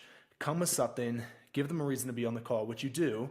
And then not only you give them a reason to get on the call, increase show rates, etc., but also you're sort of there's much more credibility when you're looking at the data, right? People like data-driven decisions. They don't want to hear you say, oh, like, you need this. Like, no one cares what you, they don't trust. Like, it doesn't matter what you say, Will, or what I say. You're showing them based off of data, look, here are the gaps in your business. And then once they agree with that, they're like, oh yeah, like, you can't, I'm looking at my CRM, I miss 15 calls per day. Like it's not emotional. That's just how it is. And then you come in with the solution, make them problem aware. You obviously are good. Obviously you have a sales background in some sense, so that obviously helps. Never is going to hurt. And then you show them the offer and get them closed. Okay, so everything goes good. You close the client. What does it look like after they send you that invoice? What do the next couple of days look like? Well, I'm with them on the spot. Like, hey, let's. I'm sending you the link right now to sign up. Here's the setup fee. We get the setup fee taken care of. Then I'm I'm already in, like, I create an account for them. Let's get your Google Business profile linked. So anytime someone's signing up on the spot, we're going in and creating an account. I'm making sure their Google Business profile is linked, so then I can start getting to work with setting up the off-page SEO, setting up this, setting up that, and then now like I'll send them like a template of like information about their business so they can answer for me. So that could help me build the website. Um, yeah, just really get the process going. So typically it's the next day or maybe the day after where we're getting on a call, like an onboarding call, just to talk to them about the AI receptionist, like some of the prompts or questions and answers that we can put in place for their business. And the way I do it is they're paying a setup fee for me to set everything up. Mhm. And I tell them once everything's set up, like this is the monthly cost. So if it takes a week and a half, 2 weeks, just depending, right? Just depending on what you want. Cause I want to test the AI. I want you to see everything. I want us to be good where you feel confident that, okay, let's make this active. And once everything is active, then on that day, they're getting charged whatever the amount is. And then it's reoccurring. Mhm. In a way, it's like I'm getting, like, for example, a business, they might pay 1,500 up front, but then in a week and a half, if they're paying 500 a month, 850 a month, 1197 a month or more, then in that same month, I'm getting that, and then it's reoccurring every 30 days. Yeah, that's beautiful. And that's it's so good. And this is so important. The second someone pays, it always, 99% of the time, it always comes with a little buyer's remorse. They question their decision because if you're a good sales rep, you're going to push someone a little bit out of their comfort zone on the call, and they're going to make that decision, which is beneficial for them. But then the second that calls end, the emotions come down a little bit. You're no longer there to handle their psychological objections that they're creating with themselves. They get buyer's remorse, even to some extent. It always happens. And the only way to combat that, and by the way, if buyer's remorse becomes a little bit too much, they're going to come and ask for a refund. Sorry, I made the wrong decision on the call, yada, yada, yada. Happens all the time. But the only way to combat that is activating them immediately. And that's what's so beautiful. I think right now it's a one-man show for you for the most part, and it's great. You were closing them on the call, and then boom, it's like it's not sales call next week onboarding, sales call onboarding activated. Now, like, it just makes them feel so much better, so important. And when you do start scaling and you build an onboarding team, it's like you probably keep the same principles. The second you'll have one person who's like they're ready for onboarding 9 to 7 or 10 to 7, whenever you have these calls for the most part, and then it's like, cool, congratulations, we're gonna get rocking. I'm gonna invite my onboarding specialist on this call, introduce you to. I'm gonna hop off. I have to jump onto another meeting, but like basic like that. You just get them going immediately. I'd say the majority of churn happens in the first week of a client signing up with you, and by you getting them activated so quick, you're gonna minimize that majority of churn, and by doing that, you're just gonna minimize the vast majority of churn in general for your entire business. So that's super wise. I love that. And it's also motivating for me, like I got the setup fee, but I didn't get the first month yet. Like, so if I just make sure they're activated and they're good to go, as soon as everything's done, then I get that first month payment. So like, that's how I'm doing it now, to just even make sure I get everything going and onboarded for them. It's really good. So that's real self accountability right there. Cool. Yeah. Well, hey man, I guess I got like one more question. Where do you want to be in a year? Like where do you see this? Not even just with the business, but by the way, I know you've already said it, you're still working a day job. And by the way, your day job has always paid you well, which, like I always say, a few people start this. They either start this because they have a good job, but they don't have time. And I know you were always a very busy man with your job, Right. or they don't have a job and they just want money, or they have a job, it's low paying, so they want money and time. And I'm curious what you were. Like you had a good job, you had a good salary for I mean, I'm not going to say it, but we talked about it. You make good money from your day job. And so what was it for you? Was it the fact that you wanted more money or more time or a little bit of both? A little bit of both. Okay. Like I realized that, hey, if someone else can make 50K a month, 100K a month, 200K a month, like with my skill set and what I'm capable of doing, I know I can make it happen because I've already done that for other like big payroll companies where like I'm bringing in a ton of revenue for them year over year. So it's like, I just for an example, like working for these companies, I sold 80 to 100 to over 100 small businesses a year. If I did, and you think about payroll is very competitive. Mm-hmm. If I did that like in this market out here, like there's really no competition for the services that I'm offering, right? And if I did and sold over 100 deals a year, why can't I do that for this business? And if I'm at 17 clients already making over 10K a month, yeah, I can get to 50K. I can get to 100K. And then if I add lead generation and pricing on that, oh yeah, I mean, it's a game changer. So I think from a money side, like from a talent perspective and all that, I think I'm capable of doing it. But then I also think about my why. And it's like to be with my family, to take care of my family, to have flexibility to where I'm able to do things. But if I could create systems where a lot of it can be scalable as well, like that's really what I see. I mean, I listen to a lot of podcasts. I see other people and what they're doing. So if I can do that, like I know I'm capable of doing it. It's just a matter of what is it, and I found it, and it's doing this AI business and all that.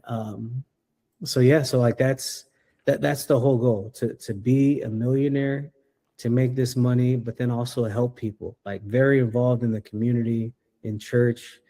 Like I just love on people. So to be able to give, to be a cheerful giver, I think God's gonna bless that. So I'm just working hard and I want to take care of my family. I want to be successful. And if instead of doing it for a business and make money for them, I can make money for myself. So like that's what I'm doing. I'm doing. Cheers, man. Amen to that. And I'm just going to publicly thank you. You've been huge help in even our community. I mean, I know so many people who've been working with us. It's always great, getting anything from the mentor and the coaches, this and that, from the experts, but it's also really motivating to hear people who are sort of right there next to you in the trenches still. And even if they just started a little bit before you, it's like, I know it's helped so many people, like truly. So you're an amazing guy, and we're extremely happy to have you be a part of our community and everything we're doing here, helping people do this.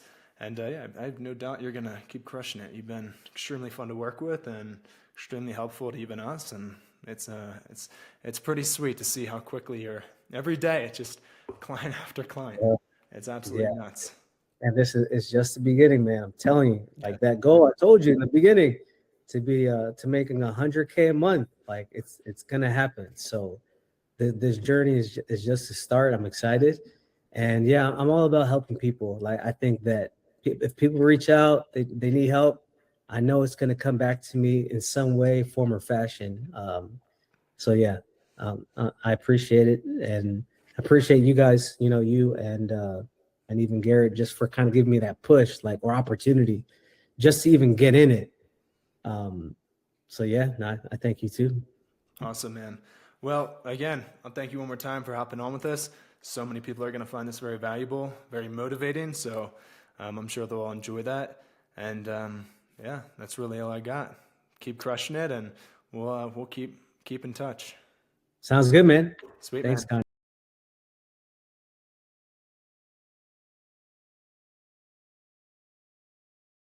You've seen my videos, you've seen my face, and you've maybe even implemented some of the things that I've taught you, but there are two things that I know for sure. First, AI is the future. And if you do not set yourself up in this space now, then you are going to fall behind in the future. Second, I know exactly what I'm talking about when it comes to this business model. And if you've gotten value from the videos that I put on the internet for the world to see, just imagine how much further you could go if we actually partner together. Now listen, I'm not a fan of mystery. You deserve to know what we do for you, how we can help you, and what a partnership actually looks like before you even speak to my team. Because let's be honest, neither of us want to waste our time. Now you could go watch all my videos and study everything and eventually figure this out on your own, sure, probably. But why not be certain? Why not use the exact frameworks that are already proven to work? The same frameworks that have built me hundreds of thousands of dollars a month in recurring revenue.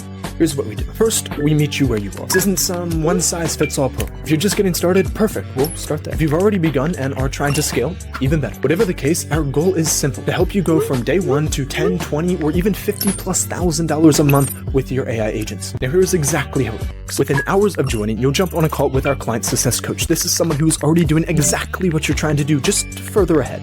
On that call, we will help you set up the fundamentals, your brand, your domain, your positioning. But most importantly, you will build a relationship with the coach that you will be working closely with throughout this entire process. Then within 12 to 24 hours, you'll have your onboarding call with our implementation team, and this is where things move fast. On that call, we will give you a fully built website for your agency, fully customizable, because building a website is the last thing you should be wasting your time on. We help you set up your domain, your business email, your phone number, and more importantly, we set up the entire back-end infrastructure for your agency. Your CRM, your lead nurturing system, your appointment booking automation. Everything that you need to actually start generating revenue. Once your agency is ready, you begin using our lead acquisition systems to start putting appointments directly onto your calendar. Now, personally, I think you should be the one taking those calls in the beginning, because when you eventually build your sales team, you'll be a far better leader if you've done the job yourself. But if you'd rather not, and trust me, I get it, then we will help you start interviewing pre-vetted sales reps who can take those calls for you. We'll of course vet them and make sure they're qualified for the role, and once they are, then we'll get you on an interview with them. You control the business because it's yours, and we are simply guiding you in the right direction. Now, let's say next Tuesday you get 4 appointments onto your calendar, and yes, we are that fast. Say you close one of those clients for $497 per month selling an AI receptionist, voice agent, website, or automation. Now, you might be wondering, how do you actually fulfill that service? The answer is, you don't. We do. You submit a quick form that takes about 30 seconds, and our fulfillment team steps in and delivers the service under your agency's brand. They work directly with your client and get everything set up within 72 hours. Now, to be honest, what I explained here is only a small fraction of what we do for our partners. At this point, you're probably thinking, so you guys basically do everything. Not exactly. You see, you are still the driver of the business. We simply pave the road and put guardrails in place so you don't crash. Now, as we build and scale your agency, we document everything. Every system, every process, every hire, every bit of fulfillment. So that once you're making $20,000, $30,000, $50,000 a month, you're not dependent on us. You'll have the playbooks, the SOPs, which stands for Standard Operating Procedures, the systems to run the business like a real business owner. On top of all that, we run daily live coaching calls where you can get help anytime. You can book unlimited calls with your client success coach, and twice a week you can hop on a live coaching call with my co-founder Garrett Carlock and myself and ask us personally any questions that you have. We'll give you lead generation systems, email campaigns, scripts, everything that you need to grow. And even with all of that, we are still not scratching the tip of the iceberg in regards to what we do for you. So if this sounds like something that you want, go down below, book a call with our team.